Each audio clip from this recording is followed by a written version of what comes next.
What's this live streaming service? Goes to my Twitch and my YouTube channel. So we're on YouTube? That's right.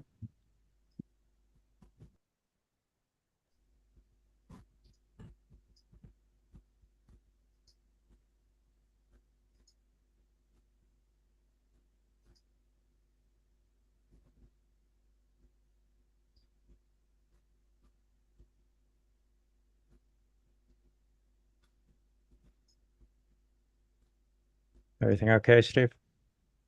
Stephen? Yes and no. How does that sound? Well, a lot better actually than last week. Well, this is a separate microphone. It's just an old one I found in the shed. Well, it's much better. It's much better than you had it last week. I think the microphone you suggested I could order for about 66 Australian dollars. Yeah, it goes in and out though, depending on how loud you're talking and how far away you are from the microphone. Oh, okay. Like it's really soft now, but it was loud, like at some phrases.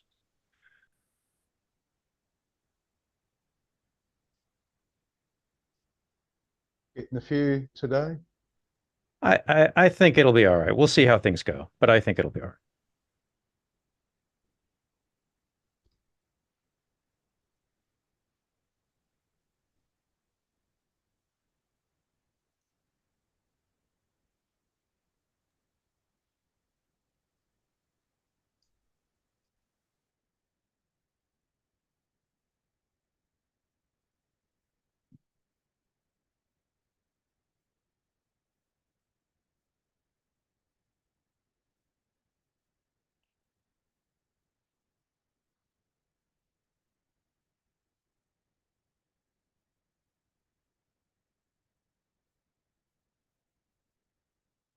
Hi!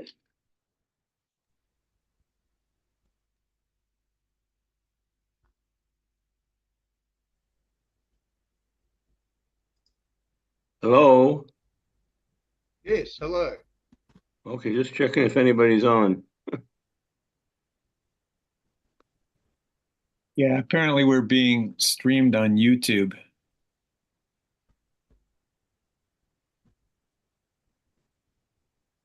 What do you mean stream? The whole world is watching this? Well, they could How's that? by going to David Roll's channel and on YouTube and finding this. So if you say anything controversial, you might get canceled. Well, Right? what's the agenda? I mean, is it a defined topic? Well, it's our comic book discussion group every Friday night. We're here to talk comics. I'm going to go ahead and guess that nobody besides Steven actually read the book. Read the book. Well, I Oh, read it. other than me. Oh, okay. Well, congratulations, Peter. You Well, win the prize. you don't expect I I you, read it. I read a little bit. I read Edward Said's introduction, and I read some of the some of the actual comic book. Okay. Well, that's more than most of the time we get here. Where do you find the book? I couldn't find it. Well, okay. I found it at my local library. Oh well, it was sort of an interesting exploration of the issue. He apparently the writer and the cartoonist are the same person, and they tripped through Palestine and met the Palestinians, and the results in his particular observations. I think it's an interesting situation in the West Bank, of course, that what Israel is doing there does amount to colonization. And the world will tend to view this rather dimly. And he goes looking into the subtleties involved. An interesting Can you speak aspect up? Can you speak up a little bit? Very Okay. low, Stephen. Very, very Yeah. problem. Stephen, can you speak up, please?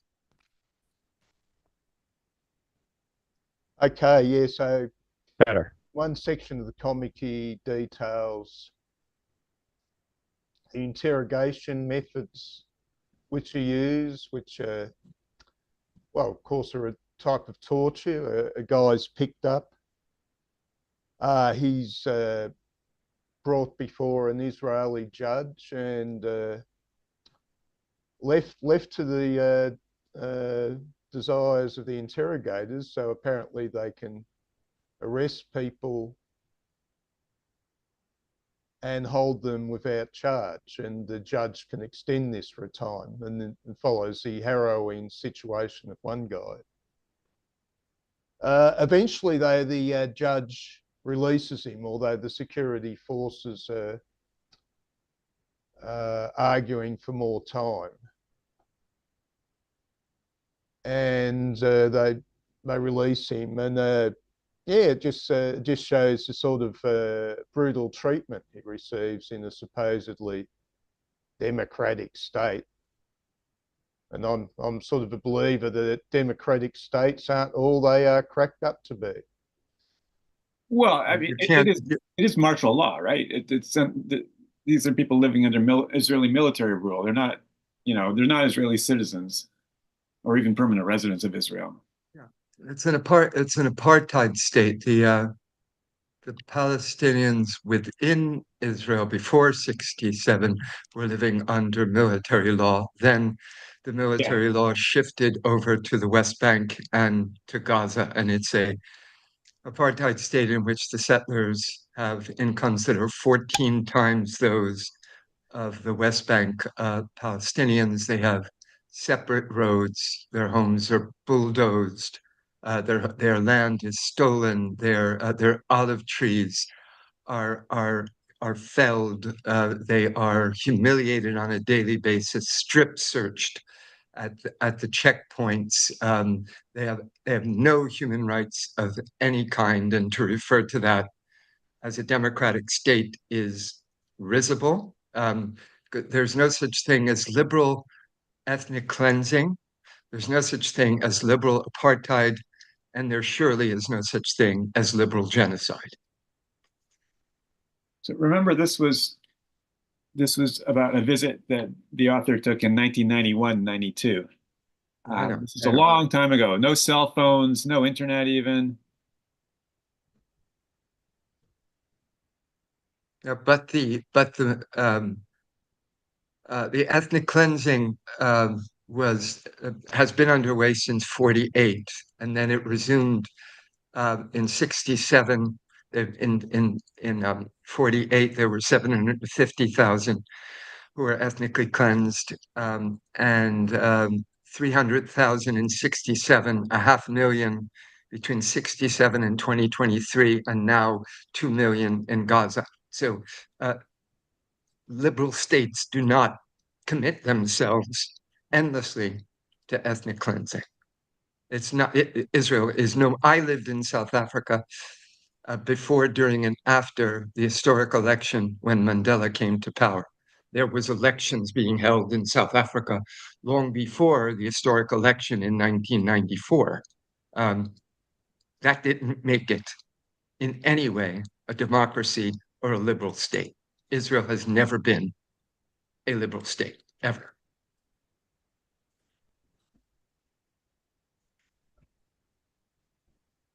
How do you define ethnic cleansing? Ethnic cleansing is a specific term that it comes from the Croatian, but it's used in international law to refer to the special tribunal on Yugoslavia in the 1990s.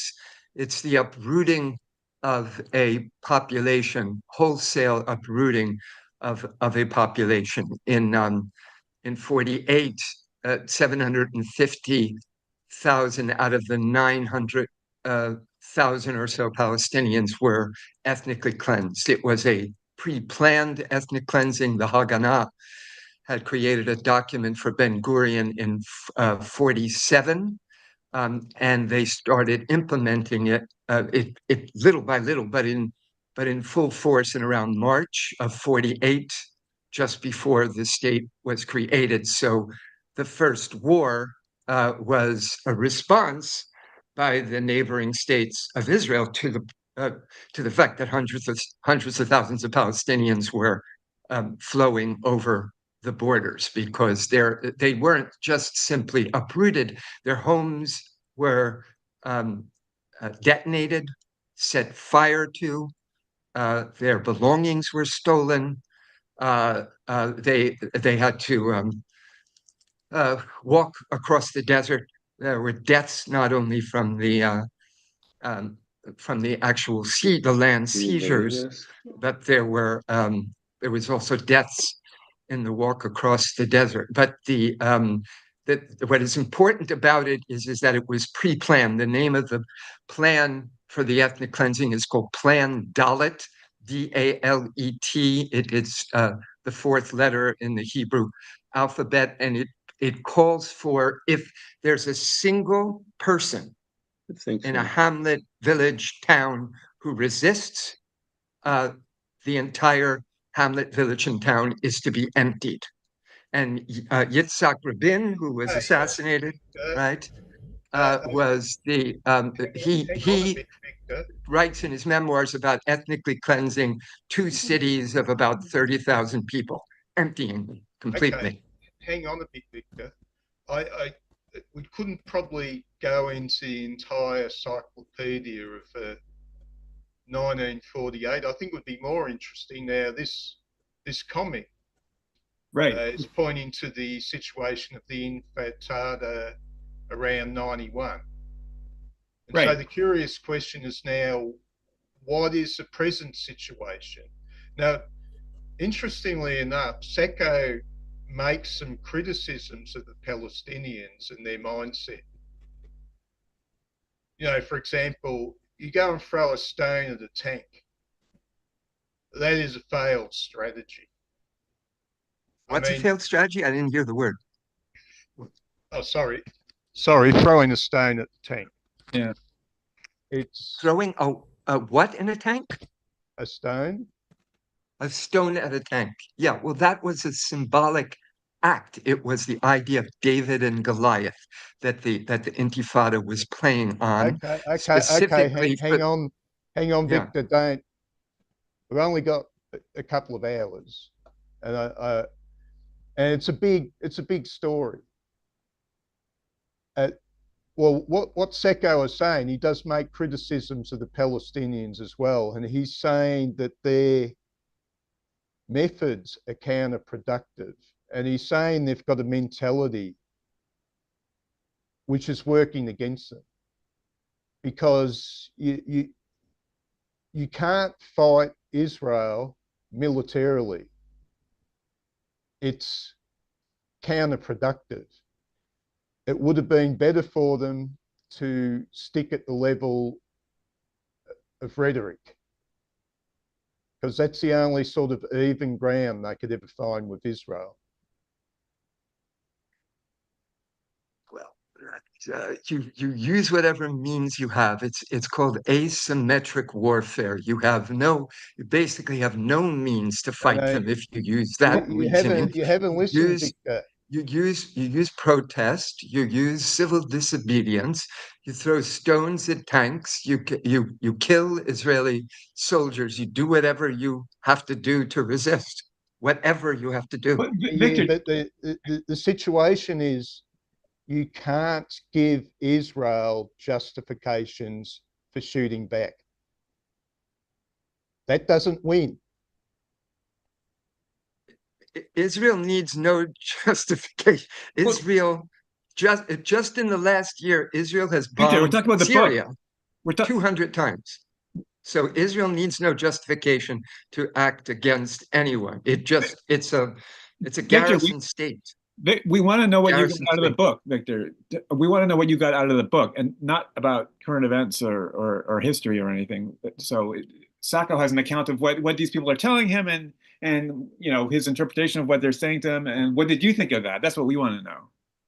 I'm analyzing it. I analyze it with specificity in that moment, and then I brought it up to the present.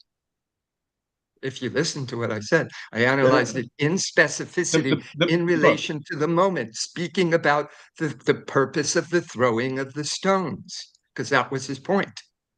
Okay. Okay, you know, I'm a Palestinian kid.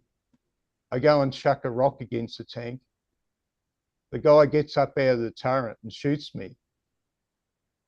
What's the good strategy in that? How does that win?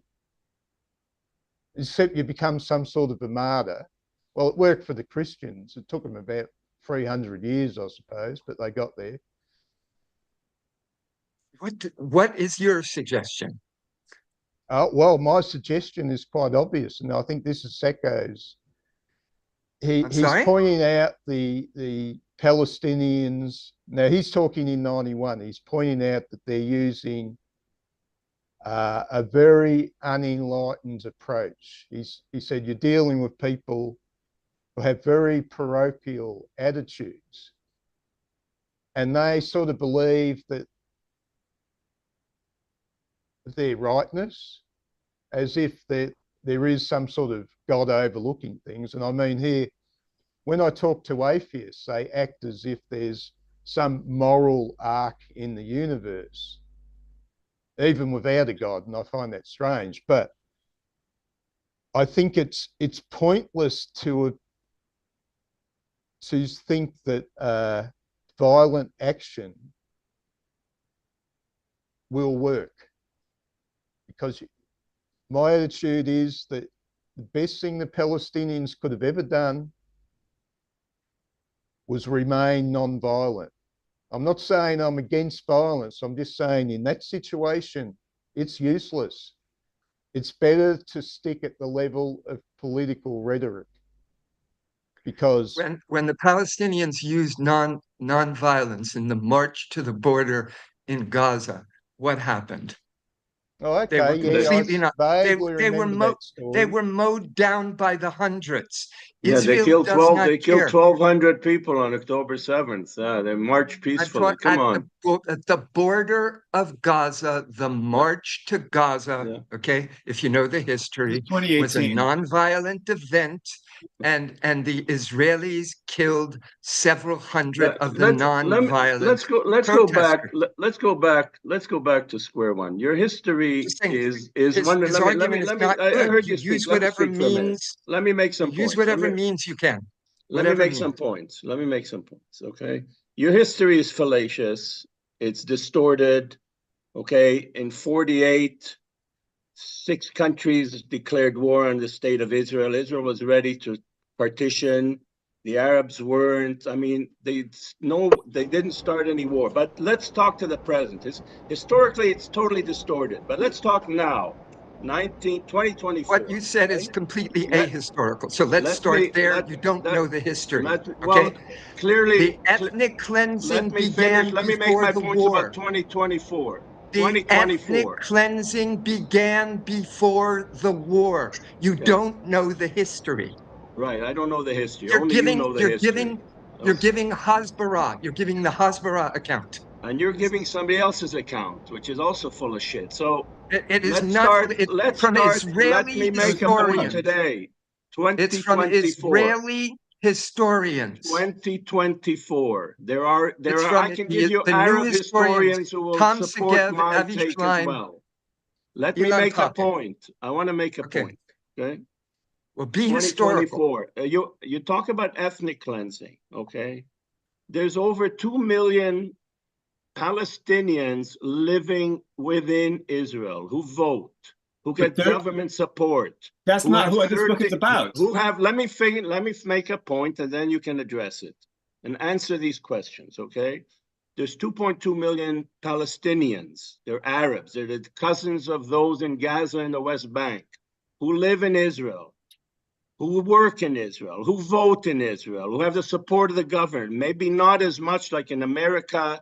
You know, black people don't get the same support as white people do in America. You can call that an apartheid state if you want.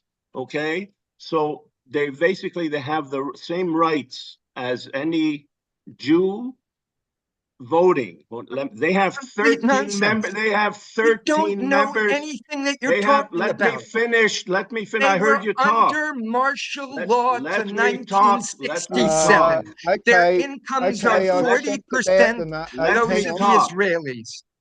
I've Let me checked. talk. It's I've separate checked but about the unequal. march. It's apartheid. You don't know anything of I what don't you know are what speaking apartheid about. means. I don't know what Anything. ethnic cleansing. Let's talk facts now. Just facts today. You Today. don't know any facts.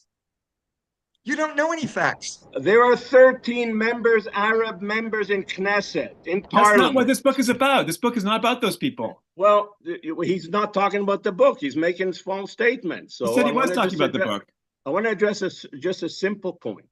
There's 2 million, over 2.2 million Palestinians living in Israel, okay? And they vote, and they have members in Knesset. And there's a Supreme Court justice who was a Palestinian. So what do you mean it's an apartheid state? Define, that's what I'm asking to define. Let's not bandy around terms. Hold on, okay? So it, they work in Israel, and they're, you know, but there's been intifadas going on back for the last 50 years. And tell me one prime minister that wouldn't want to make peace except for Netanyahu. I don't like Netanyahu, and I wish they get rid of him. But the point is, except for him, okay, every prime minister was vying for peace. But again, I don't want to talk history. How do you account for the fact I want that to there's talk history, and that is why there's a conflict. How do you account for the fact that there's Okay, 2.2 million? You're a uh, Nakba Daniel, denier, you're an ethnic okay, cleansing denier, and you're an Address one apartheid point. denier. How do you How account for does the that okay, fact that differ there's from This is Holocaust off denial? topic. How?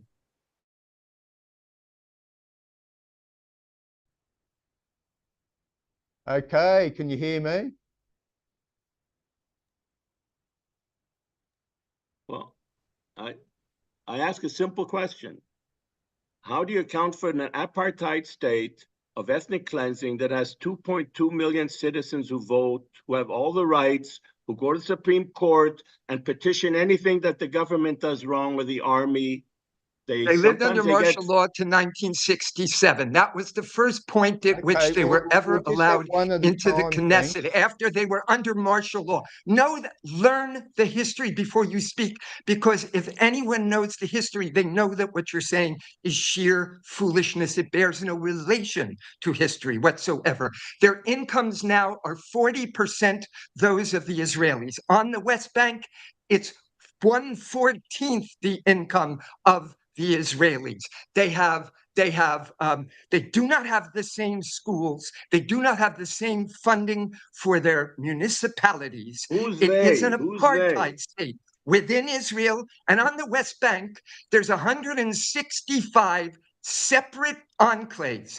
They started out as open ghettos. They are now closed ghettos, and Gaza has been transformed into an extermination ghetto like the Warsaw Ghetto. Those are the words of a Russian Jewish journalist in the New Yorker. Nothing that you said bears any relation to the present, the past, to history. You haven't read any Israeli historians. You're giving the Hasbara account. It bears no relation to anything. I have to go and take care of a disabled roommate. I hope to come back, but what you're saying I ask bears one no relation simple to question. history. I ask one simple question. I have Do to you go. agree that there are 2.2 million Palestinians living within Israel today or not? Yes, and there's 5.5 million in Gaza and the West Yeah, Bank, I'm and they asking are all hostages of Israel. answer a All of simple them. question. None of them can leave their homes. Guys, I've had None of enough them of can this. leave where they live. If you don't address point by point, this is useless. Okay, I get the feeling this isn't really, we can't chew over every detail in a It's sort of not, I'm such asking a simple, Steve, I'm asking a simple I question. I know There's 2.2 million people who vote. Fair enough, you're employing How's that an apartheid state? Explain that to me. I'd like to I mean, if the understand this. discussion was a little bit more civil, it'd be okay. But I Sorry? think it's uh for a little while, I think I might go back to the subject of the feature. I might, let's see, bring up share screen, bring up the comic. Okay, we've got that. Okay.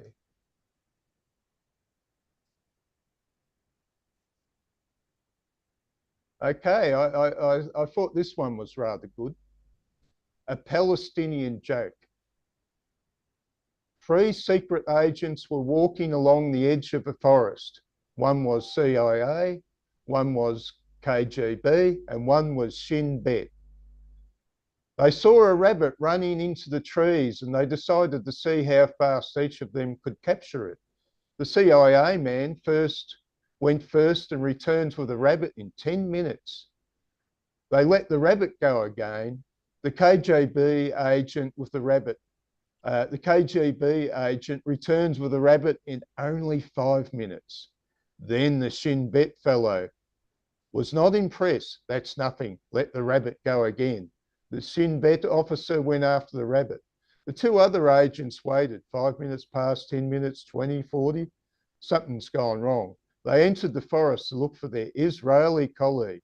They walked for a long time, going deeper and deeper into the woods. Finally, they heard noise, yelling and screaming. And they followed the sound to a clearing. Admit you're the rabbit, admit you're the rabbit. So the Shin Bet guy was torturing a donkey to admit he's the rabbit. Oh, I thought that was rather amusing.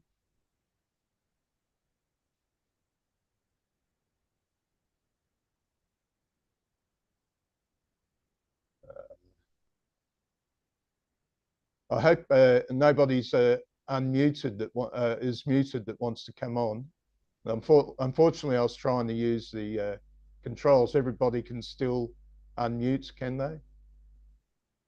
Okay, I'll just go back. Let's see, stop share. More. Disable. No, that's no help. Okay. Stop share.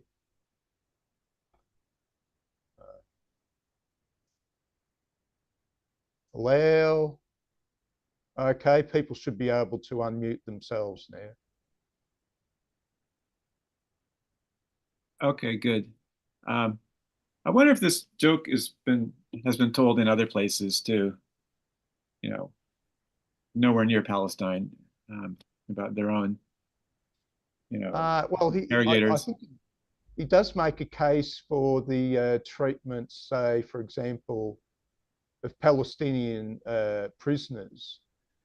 Now, what he's trying to say is that the Israeli security might be getting the wrong people very often. I'll go back to share screen. Okay, share screen, right.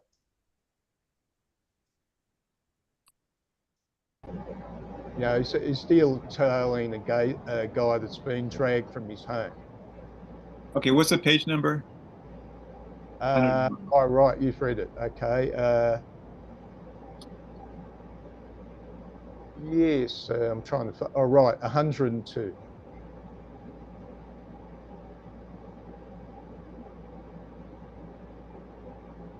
Now you look. So this guy gets picked up by the forces. He's not charged with anything, and of course they're allowed to do this. They're allowed to hold somebody for a couple of days. I think I recall reading, and then they can take him before a judge and have that extended and get multiple extensions. And of course he's subjected to a type of soft torture. And this is a person that hasn't been charged with anything. And they're trying to get him to admit to something. So he's taken back before the judge, and he has a defendant lawyer, and there's a prosecutor. And what they have on him seems possibly rather flimsy.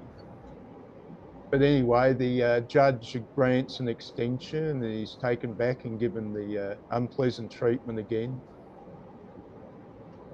And it's still failing. He's taken back before the judge a few times. And eventually the last judge decides, well, that's enough. They've had enough time, so he's released. But, this is just indicating, some of the sort of things that would go on in Israel. And of course, the author is following the story again, in a protest in Ramallah.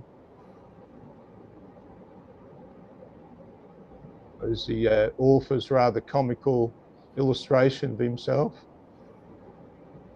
Yeah, I'm surprised he chooses such an ugly portrayal of himself. I mean, it looks like something out of R. Crumb, that 60s cartoonist. Well, that's an interesting point you've made, but it's probably the style he's adopting.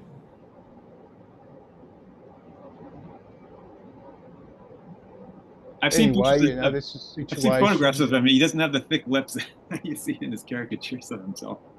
Oh, okay. I haven't really checked out the guy himself, so. Yeah, this was an interesting bit. He's talking with this woman while they're driving in the car. And I just moved back to Palestine. I was 11 years in America. I was living in the windy city, Chicago. I moved back because the States is no place to raise children. I have 5. It's too hard to control your kids there. They pick up so much. Well, they're not very happy here. They probably miss the television and here the electricity goes off for a week at a time. And they're afraid of soldiers.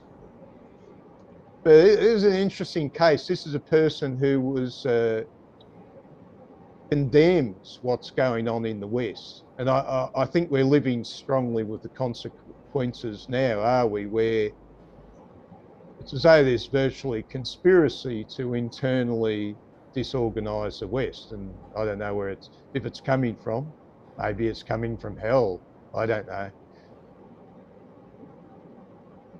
Wait, what are you saying? What's the allegation of whose conspiracy? I don't understand what the relation is. Well, this character saying. Here's an interesting case where she came back to Palestine from America, right, in preference to the social atmosphere in America. Right.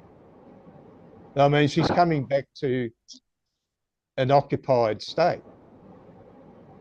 He's coming back to what's theoretically a very poor.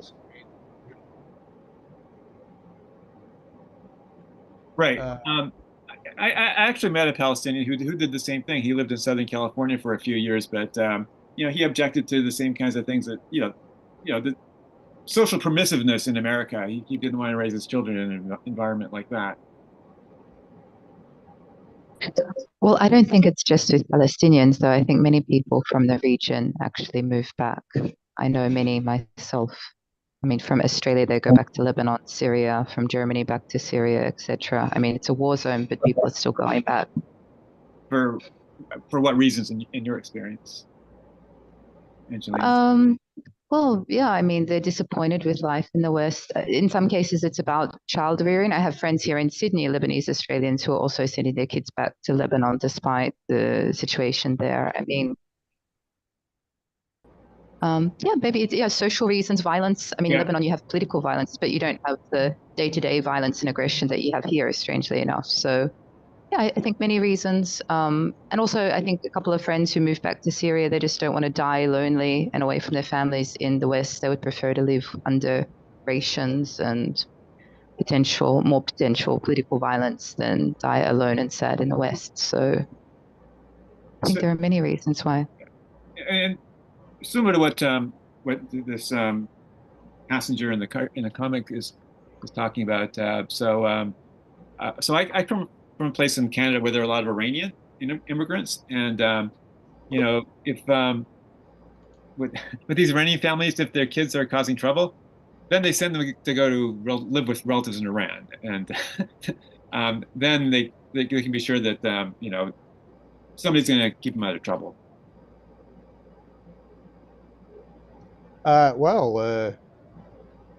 There's possibly an issue there that, there are Americans who will leave America because they don't like the social atmosphere. There's Americans who decided the promised land was Russia and went there. Well, how many? I mean, not a huge amount, no, but some of them have had a bad time. And, another guy seemed quite happy. He married a Russian woman, and he lives in some place which is as close as he could get to the small town America he thought he knew when he was a kid.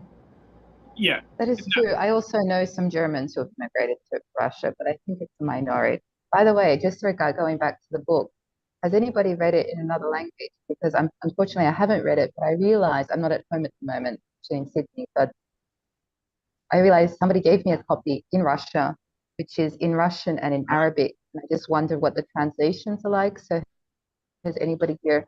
Because I imagine in Russian and Palestine in Arabic would be a little bit different from what you guys have shown in English. well, but he wrote it originally in English. Yeah, of course.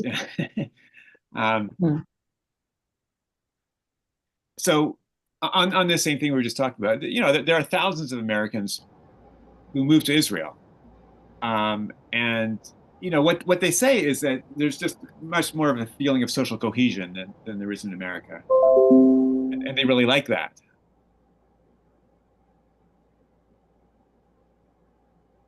Even though they're not from there, they might not even have any family there, but it's a community that they strongly identify with. Angelina, can I ask you a question about Syria?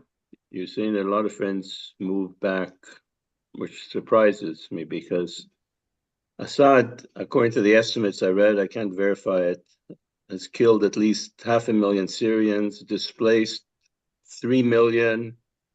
They're dying to get into every other country, and nobody says a word about that.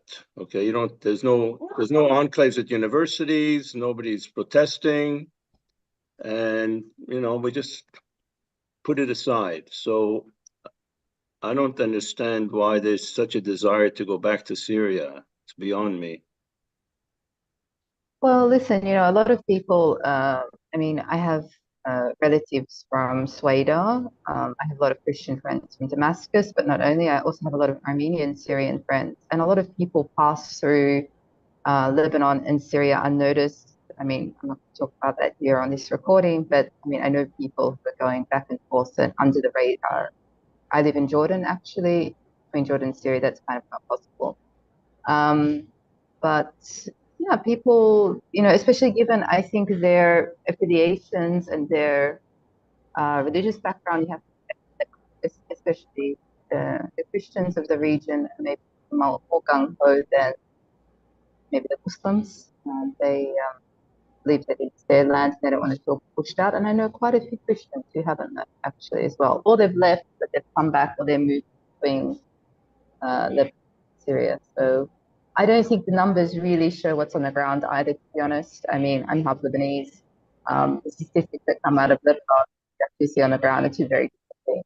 And Angeline, you also have to remember. to the microphone. Yeah, it's hard to hear sorry. you.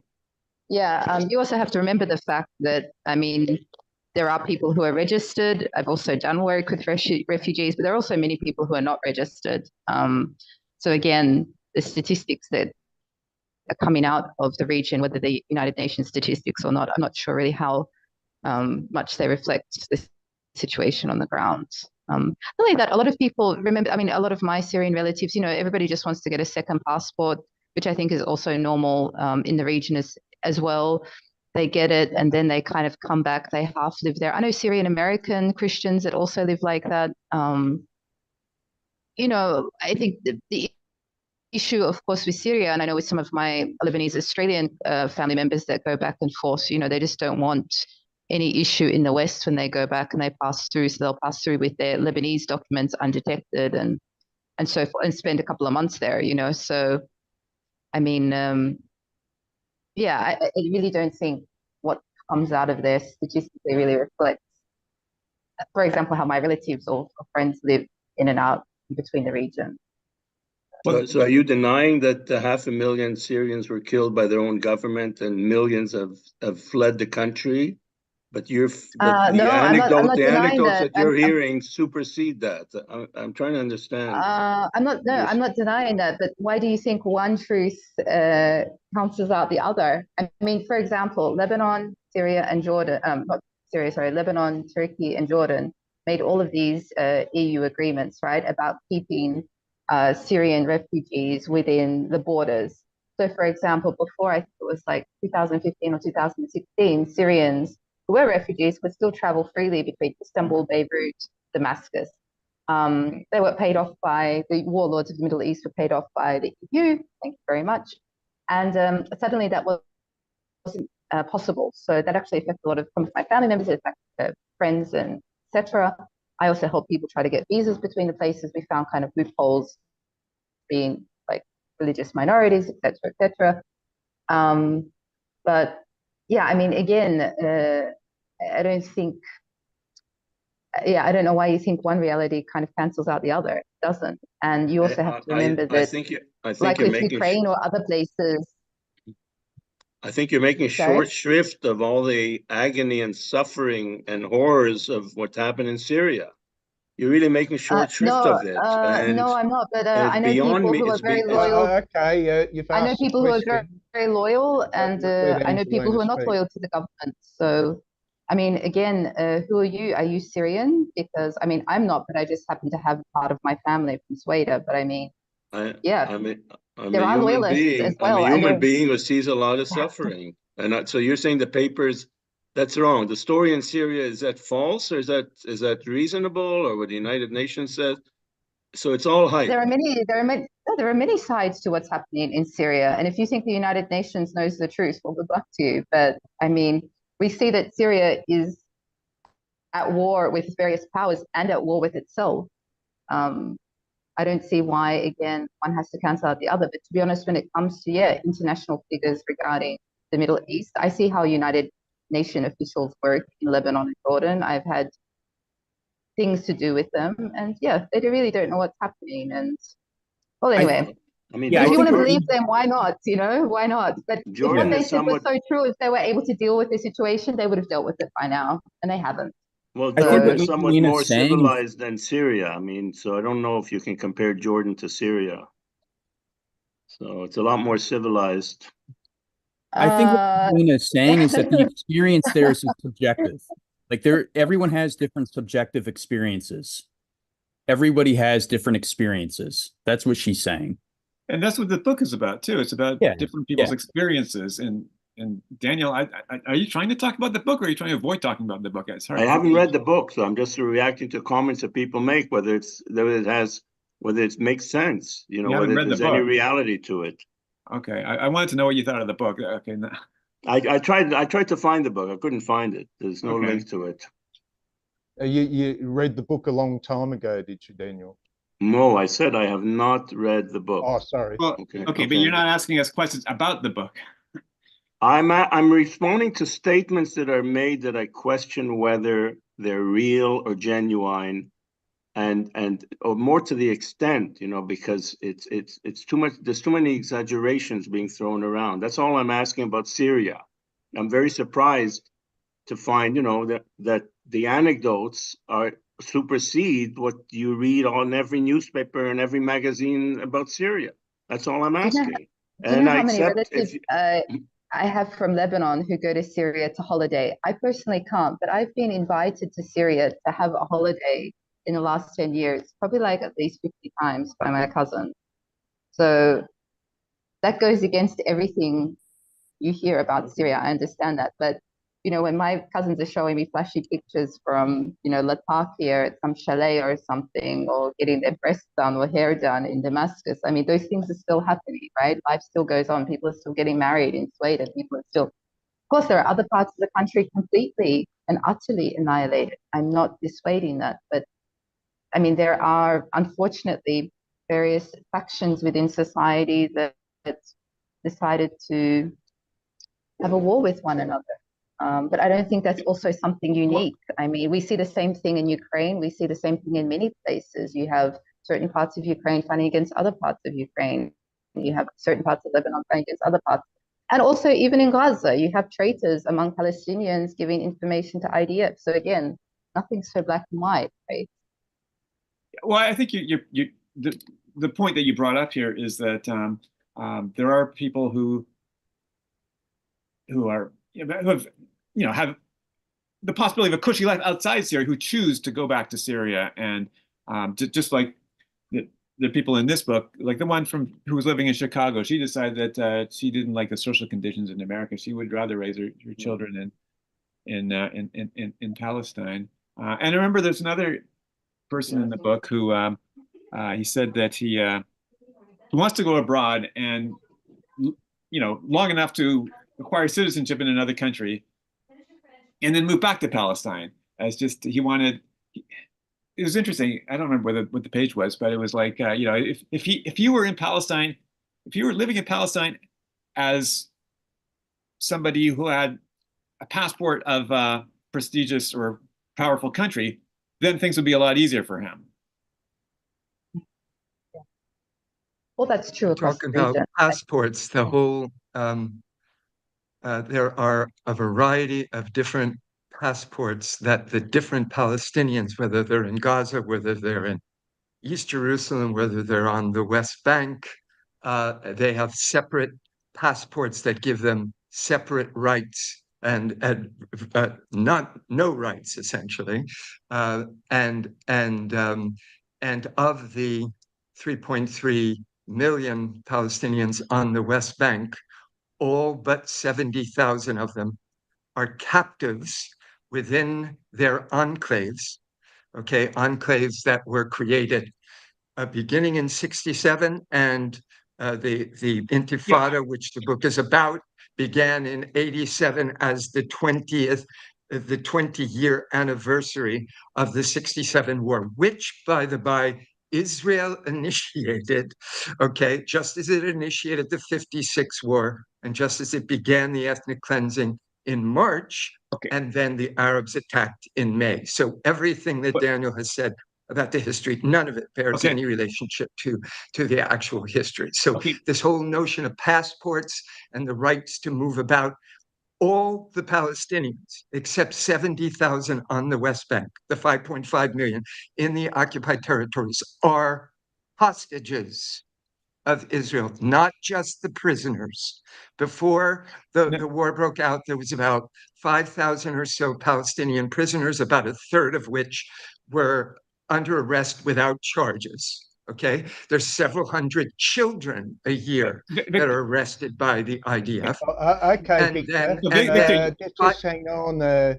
Peter wanted to say something. Yeah. I mean, Victor, you started to talk about passport. Oh, the Palestinians they have no passport. Okay, well, no, you're okay. Look, okay. So in order to live in the Palestinian territories, the West Bank or Gaza Strip, you need to be registered with the Israeli authorities. So you could be a citizen. There are American citizens who are registered Palestinians, and so if you're not registered, you're simply not allowed to be there at all, right?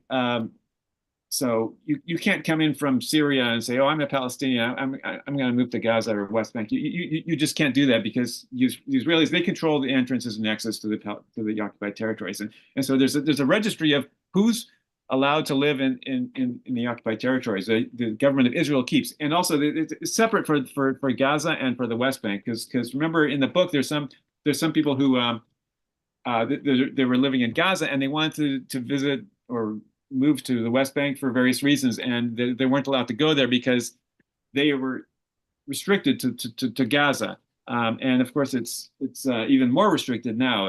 It's almost impossible to move from one to the other now. This was in 91, 92 that the book was written about. Yeah, well, it's all about that particular portion of history. Yeah, and there was no Palestinian Authority at that time, so let's remember that. And another thing which I thought was interesting in this book is that there are some mentions of Hamas. So they have some characters who say that they don't like Hamas, they think they're religious fanatics and all this, but nobody in the book, none of these characters in the book actually is a member of Hamas, or says they are. They're a member of the PLO, Fatah, PFLP.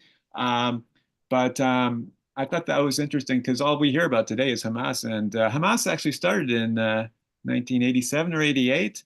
And they talk about Hamas, but we don't meet any members of Hamas or But sympathizers. what was life like for Palestinians under Hamas in Gaza? What Was life like? They but had that a only started in civil- 2007, right? Yeah, around then, 2006, 2007. They had a civil war. They drove the PLO out of the government. This was encouraged actually by the US and by Israel. The strategy was to have Hamas rule and then divide Gaza from the PLO as two completely separate entities and prevent any kind of unity between them. This am I presenting just divide and presenting rule. an idea here? No, in fact, we actually know from the Times of Israel and from Haaretz, two of the papers of record, that the Netanyahu government was specifically using Qatar, which is why Qatar is part of the negotiation, specifically using Qatar to fund, Not to not bring too funds much into detail, Gaza Victor, from because this is a southern big story. southern Israel. Look, Victor, I know that you've read a lot and looked through, and you got sort of like an encyclopedia on this. But for us, we've only got a limited time, and we can't take in every detail. Other people weren't even talking about. I came in and I just listened to an 8-minute conversation that wasn't even about Palestine. So come on. Okay. Now, I'm do you actually have any talking about it. You criticisms? asked what was life like under Gaza And you didn't answer the question. under Hamas, and so I explained it. You didn't answer the question. You just explained the political arrangements and how those political arrangements came about. You didn't answer What is it anything about like what for life was like. ordinary Palestinians living under? Well, first of all, here's what life was like. There were 5 major Israeli offensives in Gaza before October the 7th. But do Palestinians Well, suffer this is what under life was like. Hamas? This is what life was like.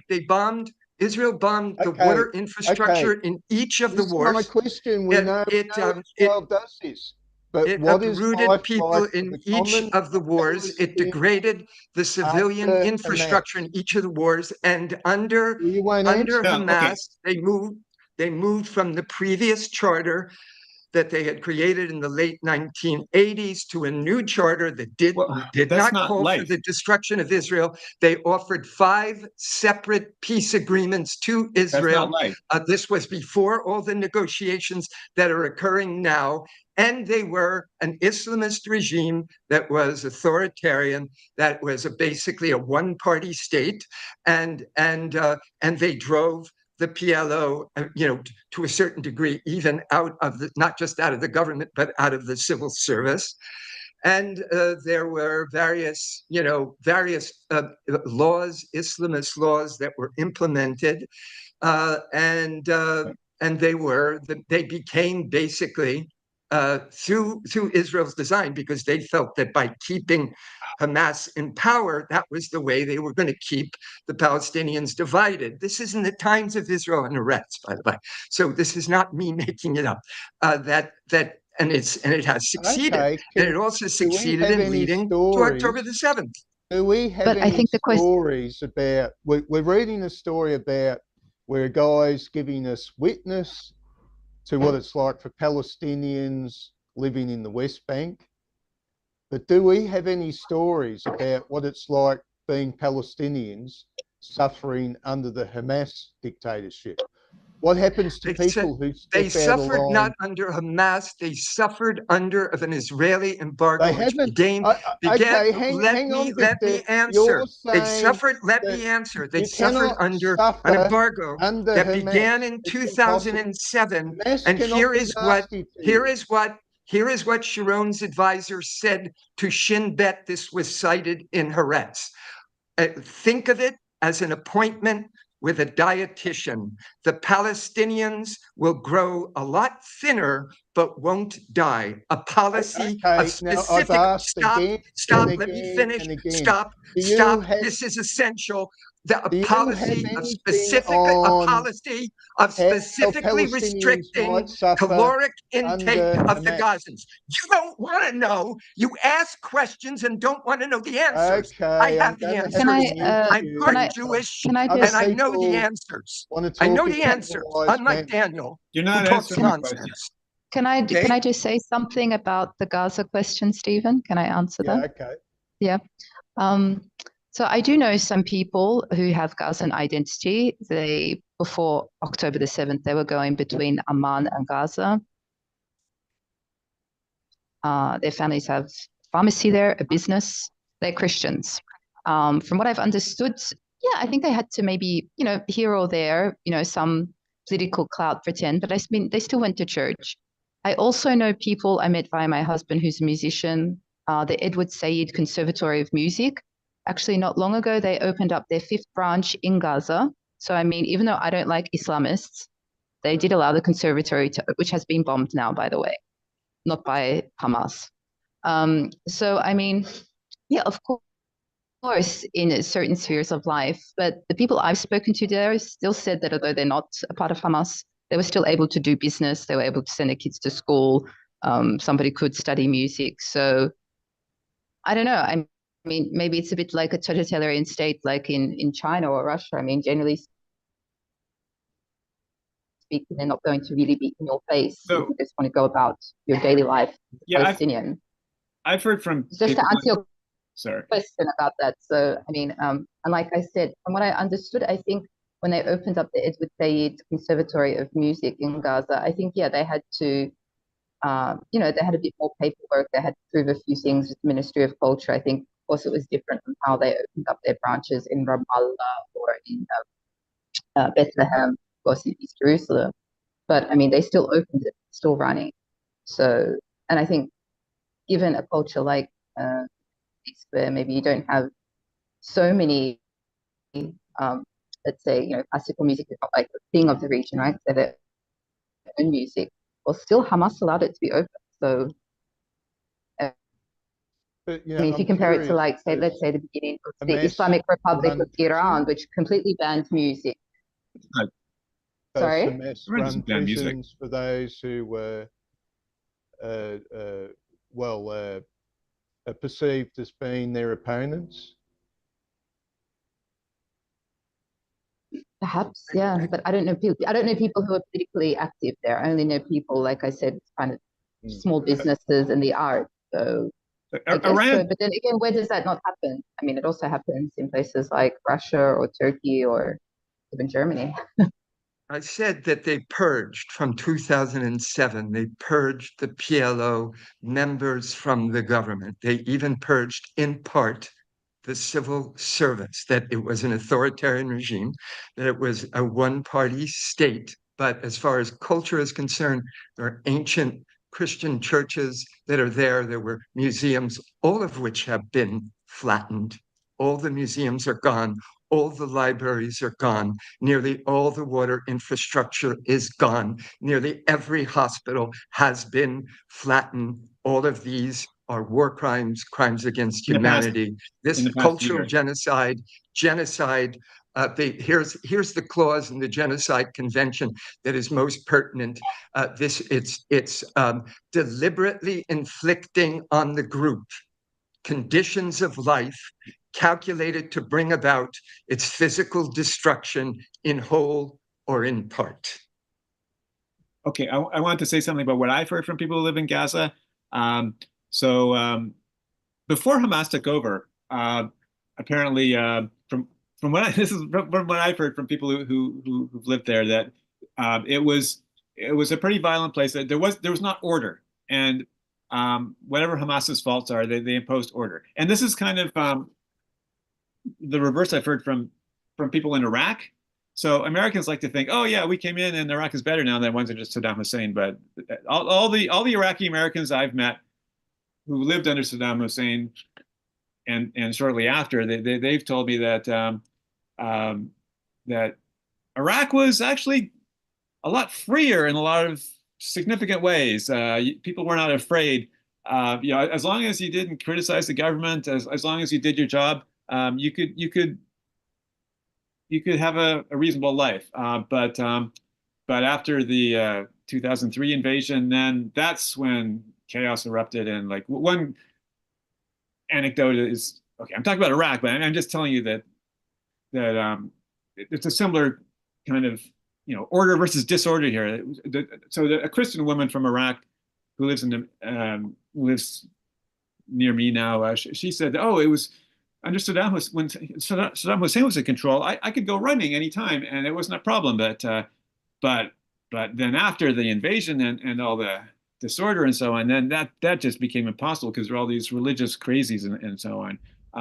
So I can see how people in a situation of chaos as existed before Hamas took over in 2006 that they would respect that Hamas made things better by imposing order. And so yeah, they have been authoritarian. It's clear, but one thing they did not do is that they did not change the law. I mean, they might have enforced things differently, but they didn't go ahead and change the actual Palestinian law that was on the books, for what that's worth.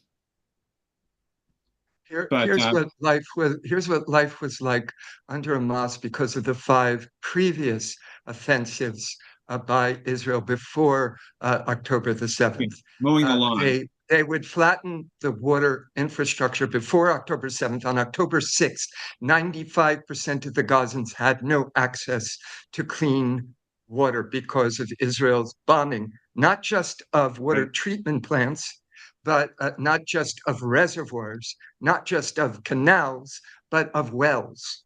This was standard practice for the Israelis during their various offensives, such as Operation Cast Lead. So life was unlivable in Gaza. It is by far poorer than the West Bank. And after Israel, long before October 7th, would flatten entire neighborhoods during these offensives and not allow in the construction materials needed to rebuild the houses and civil infrastructure that they flattened. And so the underground tunnels. You cannot separate the Israeli offensives from the authoritarianism of Hamas and from the conditions of life under Hamas. They're totally inseparable because Gaza was entirely encircled from 2007 to the present.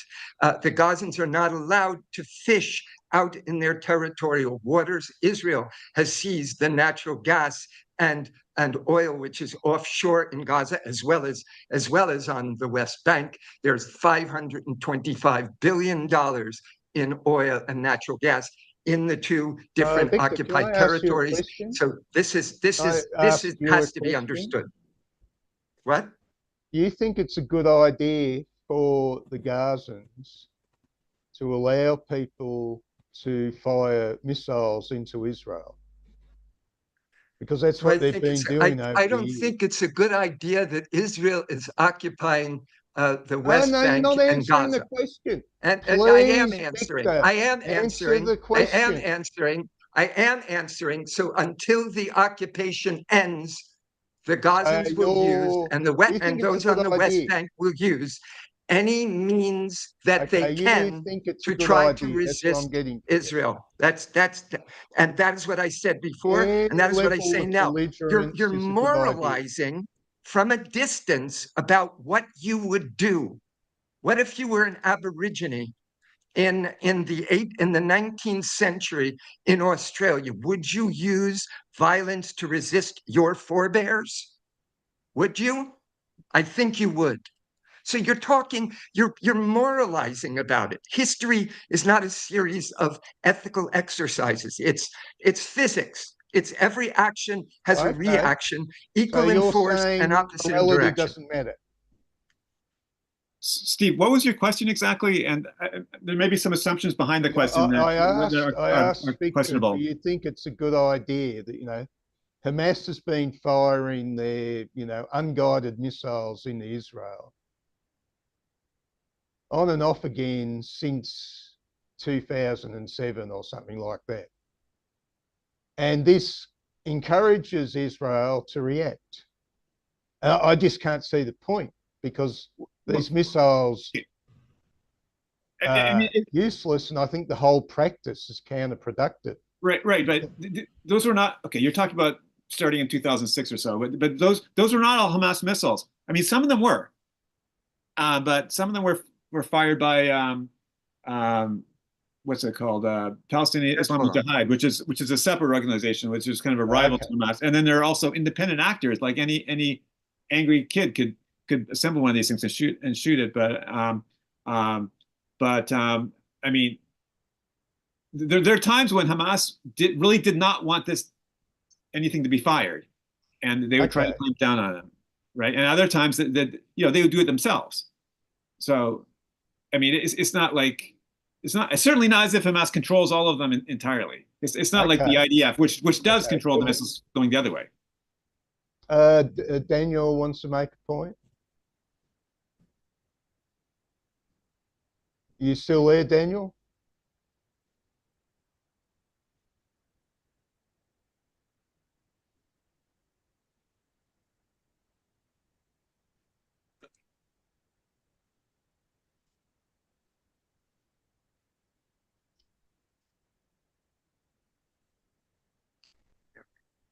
I don't know what the point of the argument you're making, Steve. Okay, he can't unmute. The French resistance should not have used violence to resist the German occupation.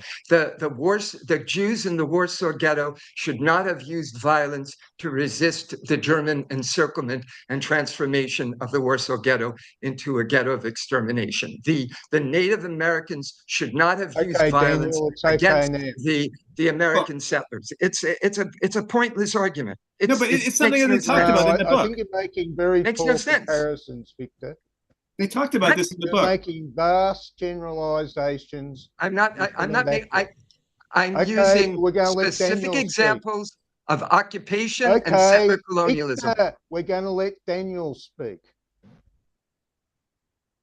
Okay, Victor is spouting facts that I've never heard before. I haven't read it in any papers. That a day before October 7th, they were bombing the waterworks. Who the hell knows? I don't know where you're getting these facts. But let me just ask a few questions. The estimate is that there are billions of dollars spent on the tunnels. So rather than Hamas caring about its own people, right? They spend billions of dollars in miles, and I mean, there's so much evidence of that. Every picture, I can send you thousands of pictures. I mean, from a kid's room. Okay, there's an entrance to a tunnel, and where you can drive trucks through. I mean, unbelievable. They estimated they don't know how many hundreds of miles of tunnels, and with the cost involved.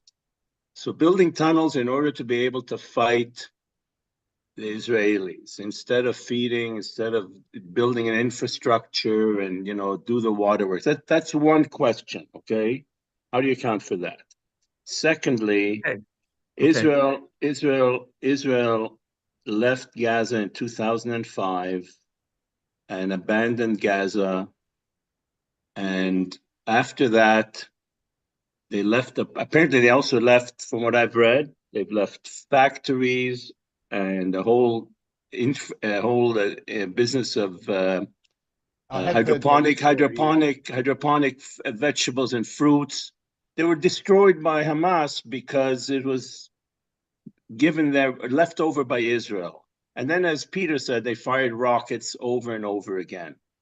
So the question is, does Hamas care for its own people? And at what expense? And witness now that they're using their own people as shields, which they've done. They've hospitals as shields, schools.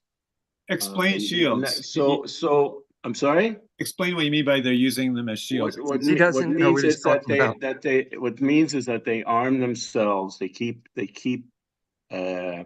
arms and terrorists within schools, next to schools, within hospitals, within mosques, you name it.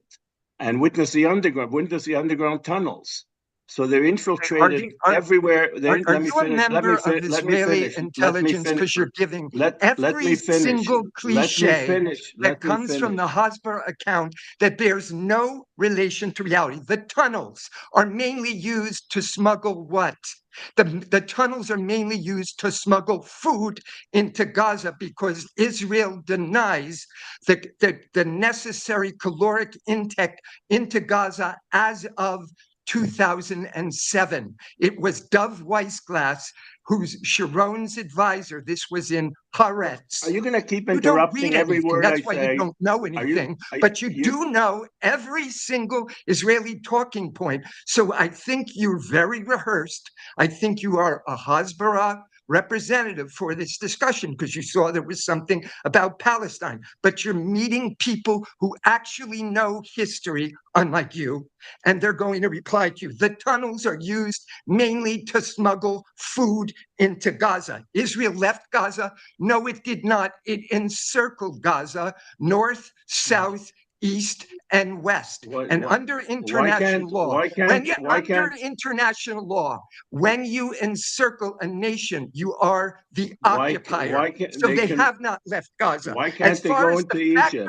As far as the factories that were hydroponic and so forth, Israel during this war has bombed green groceries, open air markets, grain fields, grain stores, refugee organizations that are distributing food. It has killed Gazans that are trying to get food from food trucks. You are a Hasbara representative at this meeting. It seems clear. Nothing that you have said has borne any relationship to history. You don't know anything of what I'm saying because you don't read anything. I read the Israeli papers, the papers of record, Israeli historians. You read nothing. Steve, you got to stop this. I mean, I can't get one word in. I can't finish one thought. Okay. And okay. Any more of this, I'm going to just have to go for the mute all option and let people in one at a time. Let me make my points, which I'll give you a little bit of time, and then Linda wants to say something. I mean, the distortions keep piling up more and more. You've just made a general statement. Yeah, well, from Victor. I mean, this is not fact. This is. I haven't seen this. I'd like to see all the support that he's. But I don't want to get there. I'm asking simple questions. Okay. I'd like to get some answers. Okay. Billions of dollars were spent on tunnels in order to get food, and you don't think that you can get food in otherwise if people are starving? That you have to spend billions of dollars to smuggle in food. I mean, that's a ridiculous story. Okay, you've made your point. Okay, wait. Okay, yeah. So now, you've made one point. No, I'm also want to answer somebody asked about shields. Okay, Hamas doesn't care about its own people, just like Assad doesn't care about the Syrians. They don't give a shit about Palestinians. Nobody gives a shit about Palestinians. What of Egypt? They could cross into Egypt. Why is Egypt stopping why is Egypt stopping? You're saying Hamas doesn't really care about the well-being of common Palestinians, I think is your claim. It cares. You're saying that the rest of the Middle East, even their fellow Muslims and Arabs or whatever, not really concerns with the welfare of common Palestinians. That's right. That's Egypt. Egypt can let. Okay, you've made that point. Okay, and Israel wasn't controlling that border. Okay, now it's an issue. So the point is that Hamas is more interested in hating Israel and destroying Israel than in benefiting its own people, and that's sad. Okay, and witness that they're allowing now 20,000, 30,000, 40,000. I don't know how many civilians or how many terrorists. We don't know the proportions. Okay, Daniel, you've made a few points. Let me just finish a point. That's enough for the moment. So you've made a few points. So address these questions. That's all I'm asking. I think we'll give Victor a little chance to reply, and then I've got to go on to Linda. As far as shields are concerned, there is no evidence from the NGOs that are in Gaza that Hamas is using human shields. What you can say about Hamas is because this is the most densely populated province anywhere on earth, 2.3 million people crowded into a tiny area. And so I'm making the point, I'm making the specific point. You don't know the point I'm making. It's about shields. We've Let only me got speak. limited time. We've only got Let me limited time. speak about they have placements of rockets and of weapons in the midst of a population because it's the most densely populated area on Earth, period. Okay, so it would be like saying the Jews of the Warsaw Ghetto who were fighting from the sewers, we which can't were go tunnels, forever and on fighting this against point. the Germans were using Please, human Victor, can shields, you move on to something using the else? Jews as human Can you shields. It's please move on nonsense. to something else? In contradistinction, there was a case in the Israeli Supreme Court in the early 2000s brought by B'Tselem, which is the main human rights group in Israel, specifically about the IDF's use of human shields on the West Bank, taking Okay, Palestinians we're still from on the their same homes point. and using them I'll to have to enter mute other you, homes Victor, as human shields. So because I it's want the to go on opposite. Linda. Israel has, So I'll have in to court of mute you law, because has you're been not shown really to use going human through shields. your There's no points. evidence of Hamas using human shields. They You're do have dealing with rocket placements near civilian involving population a because ton of the of rhetoric population we density. haven't got time for. Okay, can we Nonsense. move on to Nothing Linda? Daniel has said is Let historical or Linda factual. speak. Nothing. Nothing. Let Linda speak. Actually, I just had a question for Victor. You seem very passionate about this. I actually don't have a position. I came in just to listen to what people have. Where do you live? Do you live in the United States? You can't tell Me? by your accent. I'm sorry. New York City. New York Oh, okay. City. All right. Yeah, I couldn't tell an accent. I was just kind of curious. Have you ever lived in that area, or did you travel much? You seem very well read. Have you? I've lived in Europe. I've lived all over the States. I lived in South Africa before, during, and after the historic election when Mandela came to power. So I have firsthand witness testimony on the nature of apartheid. I know what it looks like. I know how it behaves. Okay.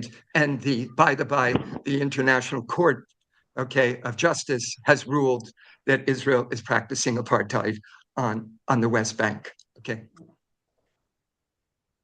All right. That's all really. I'm from the United States. I was just kind of curious. I can't hear you, Linda. I live in the United States. Well, I'm from here, so I've never traveled much. So I have a hard time knowing what to think about what's going on over there because there's so much history, and I've been trying to read more, but I'm not sure of the sources that I read. So, Linda, did you read this book? no, I didn't know there was a book for this session. I guess I kind of missed it. So, Wait, how could you not know that? That was in the I don't know. whole announcement was Sorry. about a book. Okay. Well, anyways, that's all I wanted to know. Thanks. Okay. Linda, I would start with 10 myths about Israel by the Okay. Israeli Look, historian I think, Ilan Pappé, I think who teaches we're in just going to England. have to limit it to the comic book Yes. because we'll go on for hours with this very involved rhetoric. I'm not saying there isn't a point, but there's a way of putting rhetoric across, and you've got to pay attention to the limits of the meeting and the limits of time. I mean, if we sat in a pub and you could drink a Coca-Cola or something and we could argue for 6 hours, 10 hours, fine. That's a case where you can employ a vast amount of rhetoric. But in this case, you need to make your points in a shorter method. So is that what you guys do in Melbourne? Because if you do, I'd like to come and visit someday. No, I as a reader of the great Nietzsche, I think Nietzsche's great point was too many people take too long to say anything. You know, he was the master of aphorisms, you see. So he's trying to make his point shortly. Now, look, I think I'll start. Linda, you still got your hand up? Yeah, you just have to take it down. Okay, thanks. Okay, I'm going to stick with the comic a bit more now because. Yeah, I mentioned something on page 264 in the chat there. So it's just one line in. Okay. But it was kind of what the conversation was about here. Okay, I haven't gone that far. I've only been on the first volume up to 141 or 142 or something like that. And that was the subject is the for the meeting was the first volume because of it's a bit long otherwise. And yeah, there was only time to do the first half in 7 days. So there's a potential we might be, if there's enough interest, we could do the second half. What do you think, Steve? time, yeah. What do you think, Steve? Are you interested in keeping going with this? Different day? It would be yeah, it's a meeting. curious enough document, yeah. We'll talk on Facebook if you want to keep going. I would suggest to refocus it, cite something very specific that has a lot of content, a page, a passage in the book that we could talk about rather than having, people are bringing up you've made points your and point. I'm trying to reply You've to those made your points. point. Okay, we'll talk about the comic. Yeah, there's a whole section here about a whole chapter, whatever he's calling them, about women's rights, which I thought was interesting. Yeah, a few pages about the hijab. Okay. Yeah, this is where he's making the point. Okay, he's talking about the situation for women. Yeah. Under the okay. So what the page girl is who that? left, she's 15 years old. Her second marriage is on the rocks. She's got a baby from the first marriage. She was 14 back then and knew nothing about the responsibility of building a family. At the first sign of problems, divorce. 2 months later, she married again. Husband number 2 beat her. He wanted her to go and buy tea. There were soldiers outside and she refused. He threw hot water on her. What's the page? The page is 133. Okay.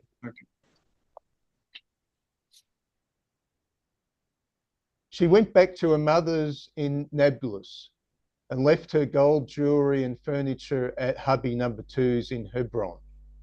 Okay, traditionally under Islamic law, a woman's entitled to retain her personal property. Jewelry was, a valuable form, but in this case, the husband's kept it. He wants to waive her right to the stuff, to relinquish any financial claims. She's not sure of the legalities. She came for advice. Okay, in this part of the cartoon, he's dealing with a couple of women who were the progressives, the feminist progressives, Palestinian style. Okay, they're trying to, introduce a better situation for women amongst the Palestinians. We are an Arabic Middle Eastern society. There are traditional roles, an old picture of women we want to change, but we want to face obstacles from men and from women. Some women refuse change. And so this is an interesting thing for women under what's an Islamic society or a traditional Arabic society, that they have very rather limited rights relative to the West. We talk about homes for battered women, but you can't just take a woman out of a house here. This is not a rebellion culture. Men, even liberal ones, will react against this, trying to reconcile the couple. That's the man's view.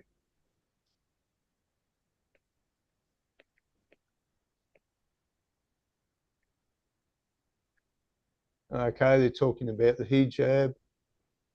When at more progressive moments in Palestine's history, well, the Palestinian Authority doesn't strictly enforce a hijab, but most feel impelled to wear it. Okay, Hamas, the extremist Islamic group, which rivals the secular PLO, called for compulsory wearing of the hijab.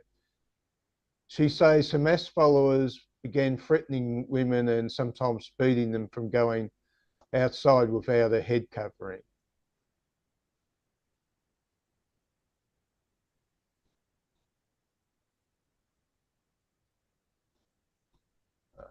Where were we?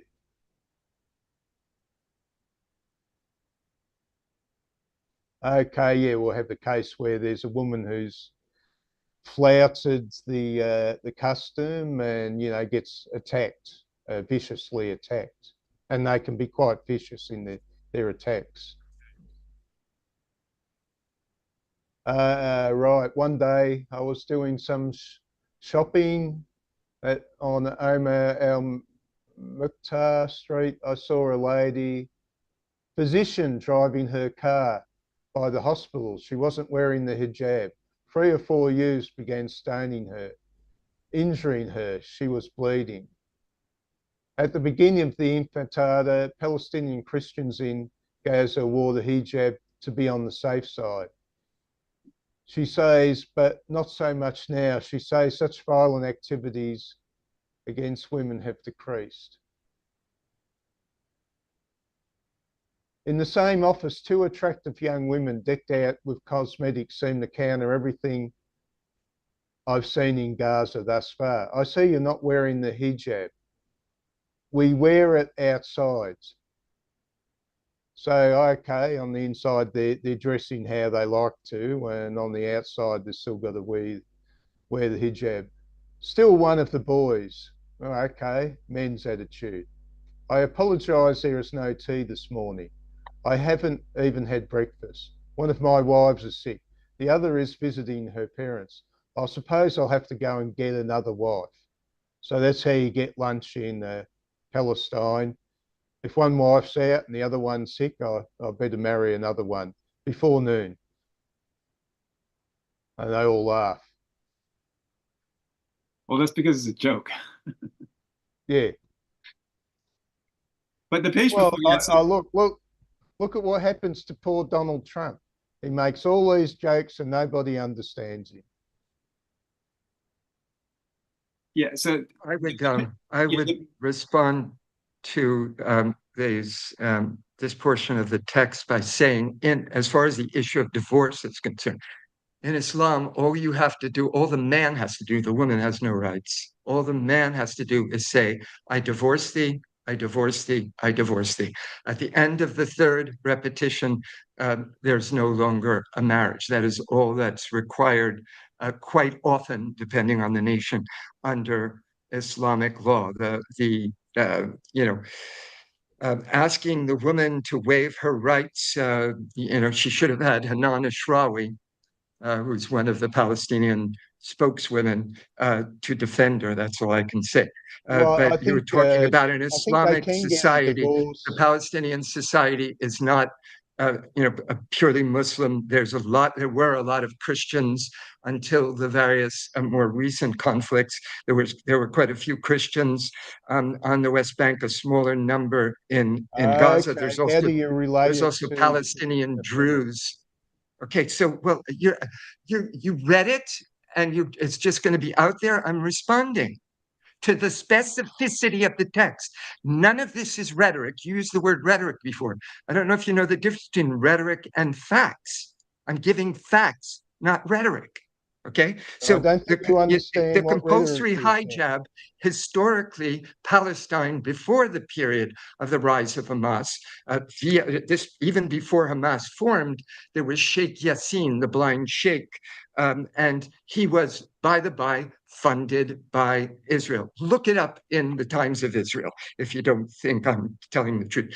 Palestine was by far one of the most highly educated societies in the Arab world.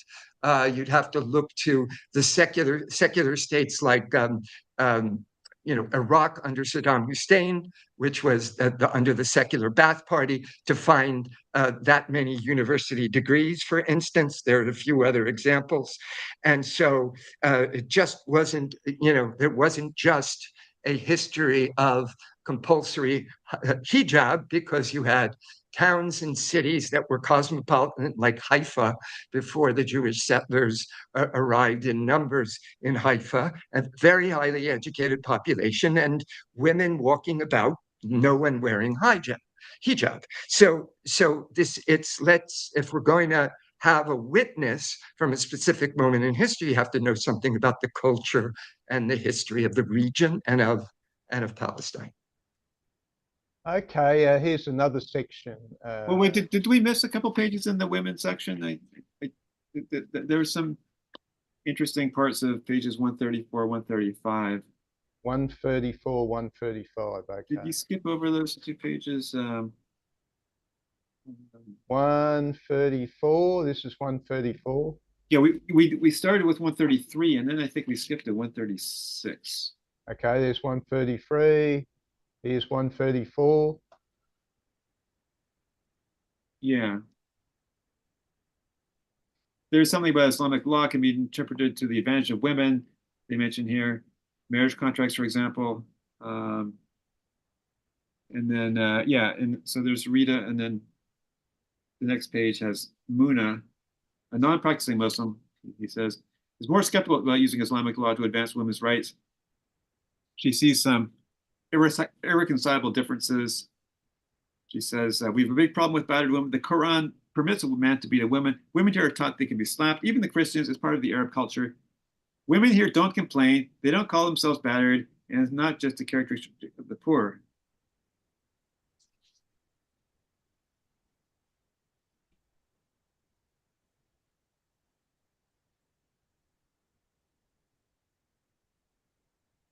And just in one really quick comment, one should remember that this is the early 1990s.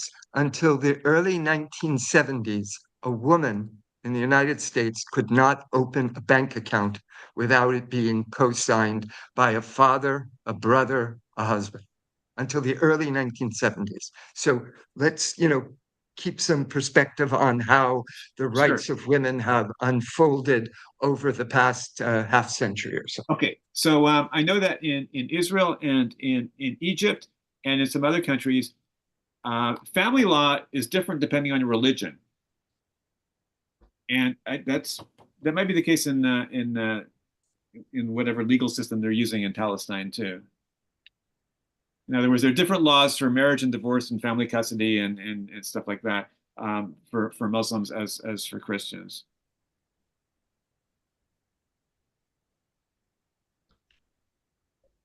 Okay, now, so, all right, now we'll move on. We've got page 135. Is there anything here which takes your interest? Yeah, so she's saying there that a woman getting married can put condition on her husband, such as she might stipulate that if her husband takes a second wife, that's ground for divorce. Okay, but then you have to negotiate that as part of the marriage contract.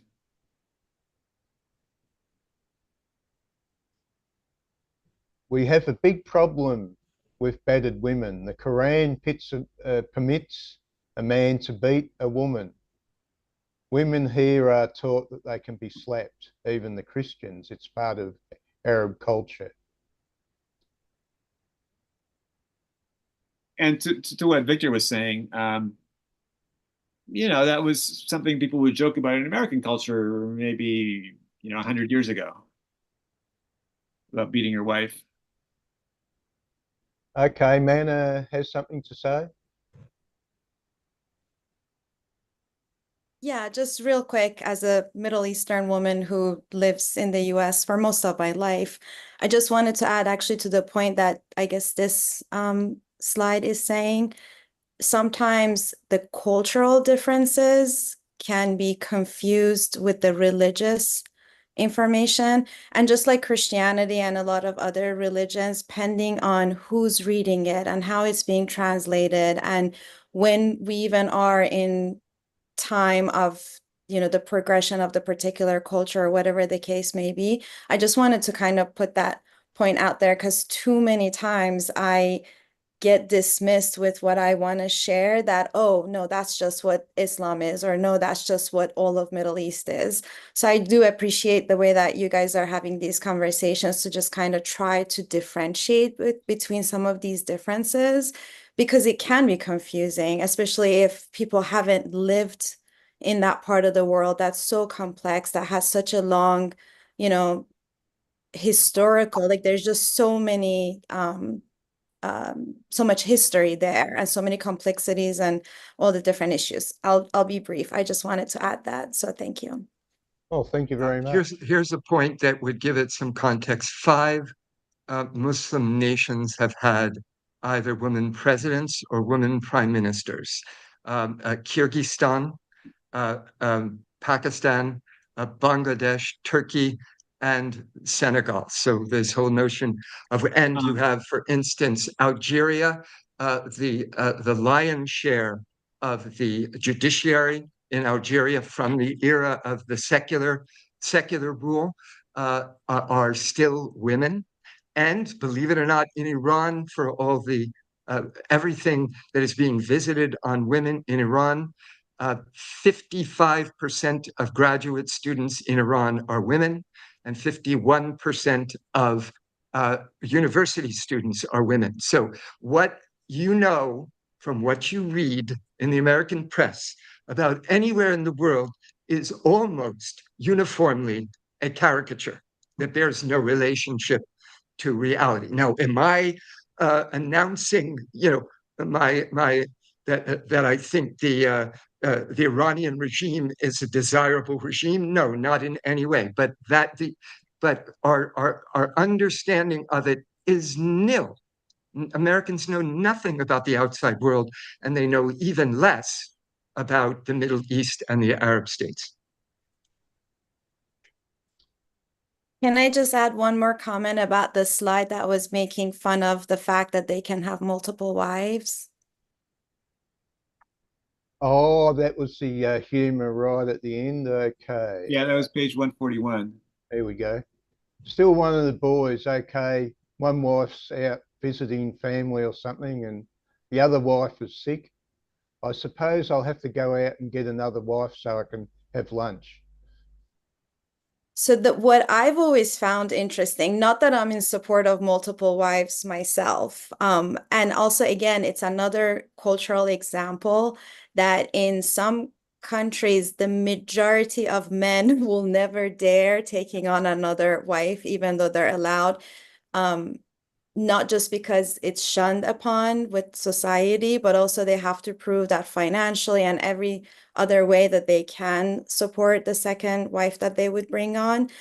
But what I find the most interesting when I have conversations with anyone on the West is I hear all these stories from friends and colleagues about men that do these, not just cheating on outside of their marriage, but these devastating circumstances where either financially the man chose to devastate the family unit because of the mistress that they had on the side, or the fact that they never marry any woman and they have multiple girlfriends, and most of them don't even know about what's happening outside of their time together, and even having children with multiple women. Like all of these male behaviors that I see on the Western world without any level of taking commitment or financial responsibility for the women that these relationships are happening with, I condone all of it. Anytime that a woman is being oppressed without, the knowledge of these other relationships and things like that. But I just wanted to put that thought out there, that a man that legally can marry multiple women after he shows he can take the responsibility for her, compared to men who live in places where they have, multiple girlfriends and they treat them however they want and not take responsibility for the kids that sometimes come from those relationships. It's just interesting to me. Excellent point. Excellent point. So the best illustration of that in the book is the bottom of page 74. If you want to change that. Page 74, did you say? 74, yes. The bottom one, the bottom panel of that page.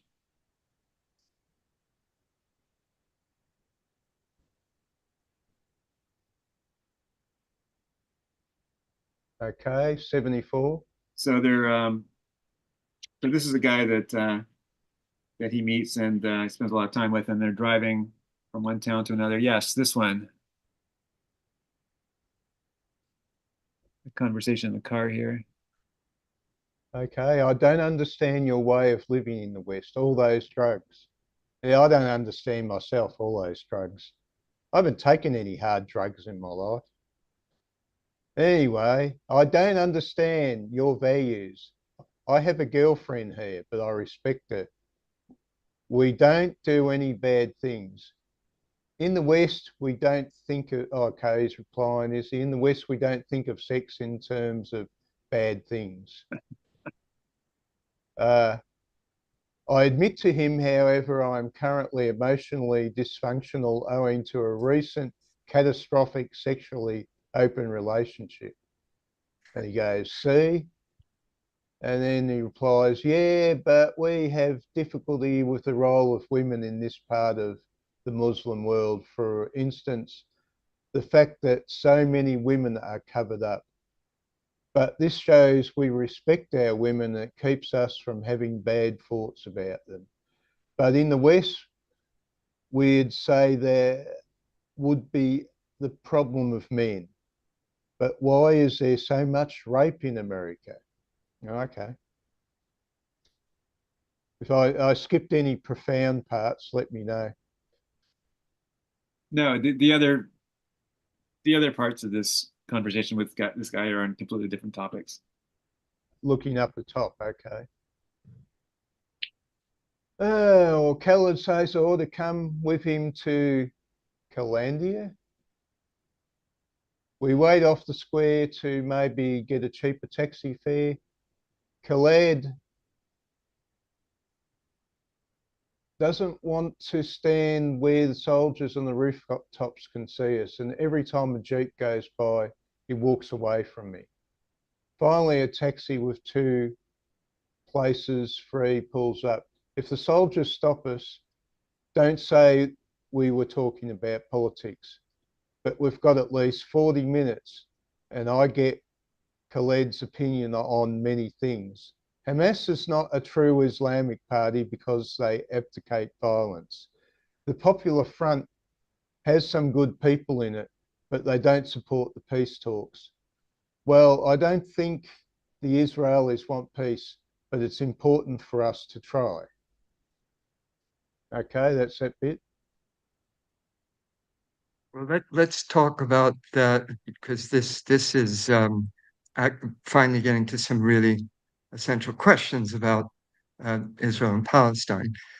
Yes, there's the PLO went through a period of opposing a two-state solution and then transitioned in the late 1980s during the First Intifada, which this book is about, is when they made their transition to, before the Oslo Peace Accords, made their transition to accepting the two-state solution.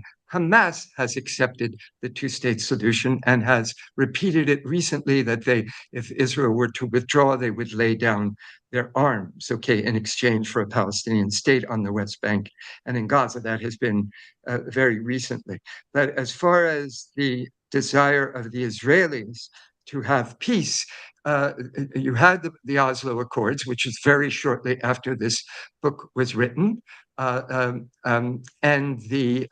Rabin, right, who is looked upon as a sort of saint of peace because he was assassinated. Here is what he said to the Israeli Knesset after the signing of the Oslo Peace Accords.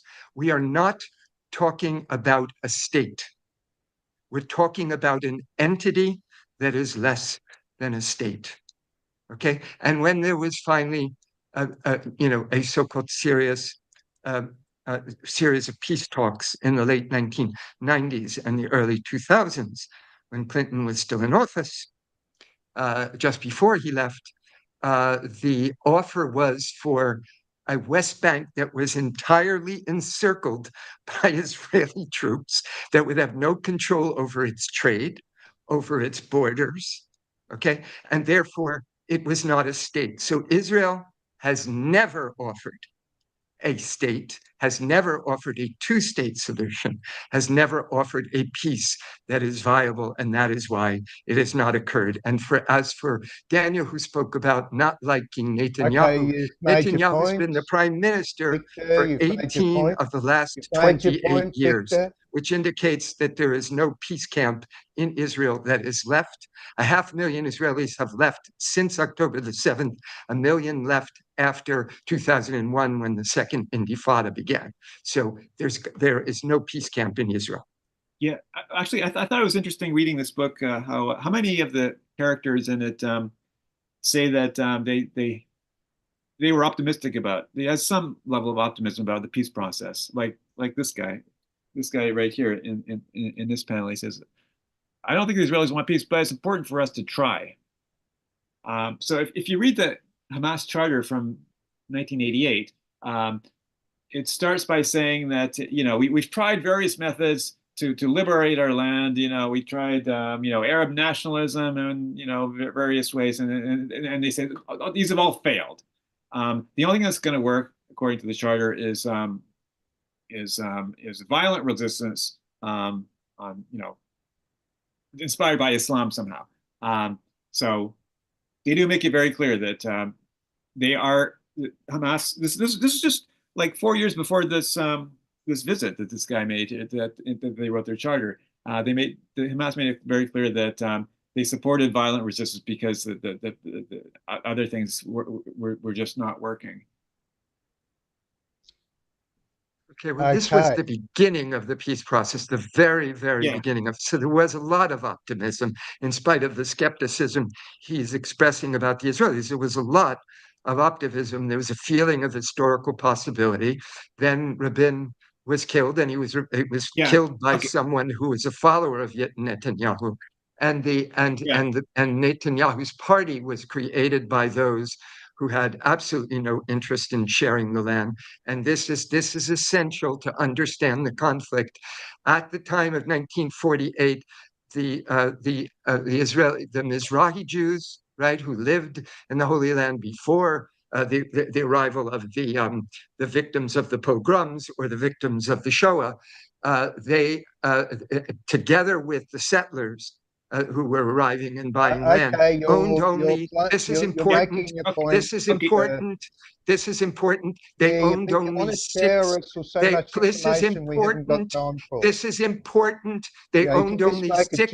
This is important. They owned only 6% of the land. Yet, Steve, you're anti-intellectual. You want to prevent anything that is historical, factual. You talk about rhetoric. You don't know the meaning of the word rhetoric. I'm talking about historical facts that are essential to understanding what happened. You're not really in the making book. much of a useful point.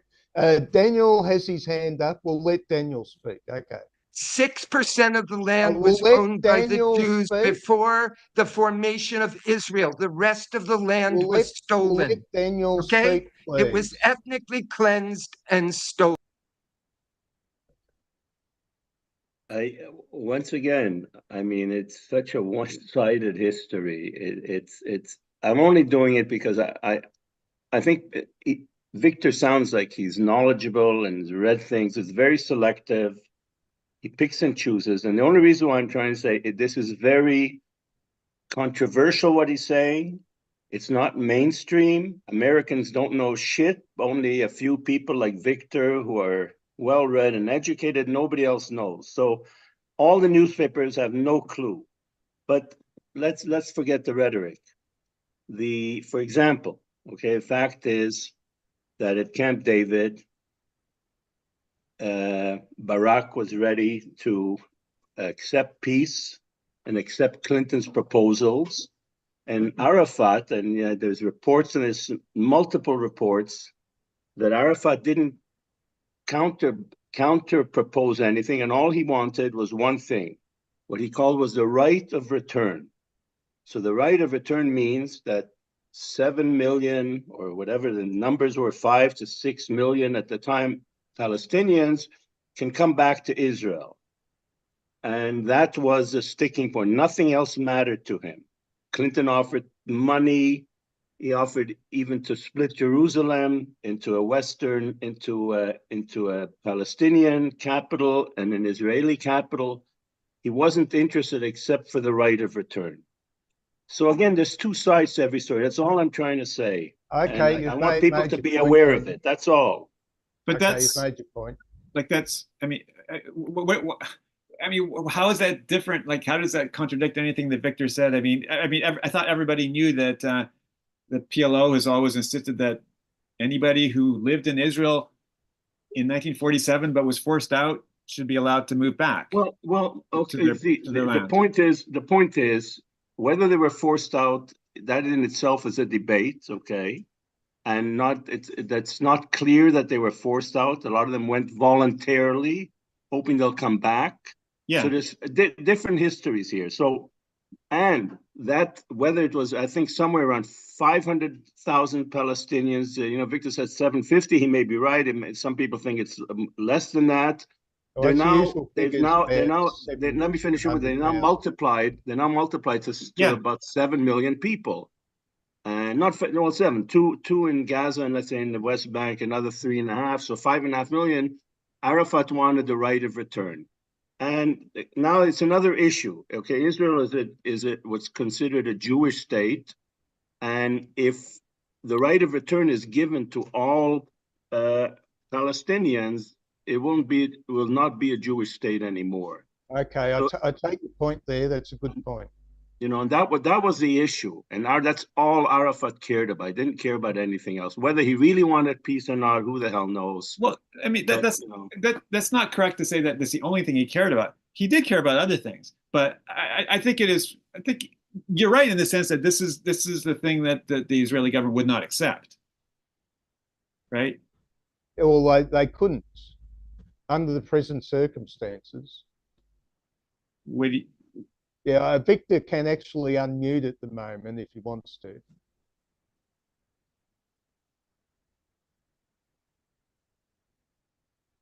So the PLO has officially, at least at some times, given up a claim to 78% of what was British mandated Palestine, 78% of that territory, and they're only claiming 22%. But they're still claiming the right that the descendants of people who used to live in what is now Israeli territory should be allowed to move back to their homes. So that is a separate issue. Is going over the green line. Yeah, the green line is supposed to establish what is Israel and what's left of Palestine. Well, that's what the PLO has accepted, that would be the boundary between two states. Okay, we're talking about the right of return. Now, Arafat was arguing for the right of return to all parts of formal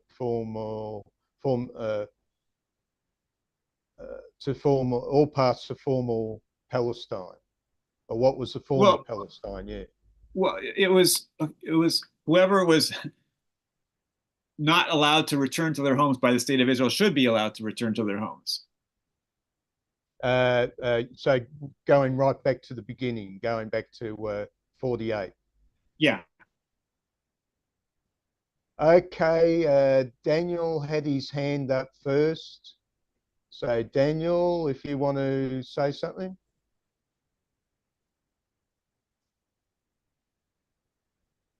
You can unmute, Daniel.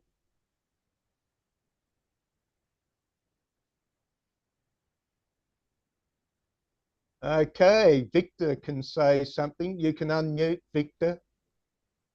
Okay, so this is the key passage from Plan Dalet written by the Haganah, which became the IDF essentially. Most of the Haganah was the members of the IDF as it formed in May of 1948. This is destruction. This is a description of the tactics.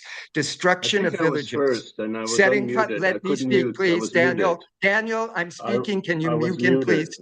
Can I you was mute before him, you. I Steve? was Let first. Victor Mute. Can say you a mute little him, bit please? and then Daniel. Can I you was mute him, first. please? Can you mute him? Destruction of villages, setting fire to, blowing up and planting mines in the debris, especially those population centers which are difficult to control continuously, mounting search and control operations according to the following guidelines: encirclement of the village and conducting a search inside it.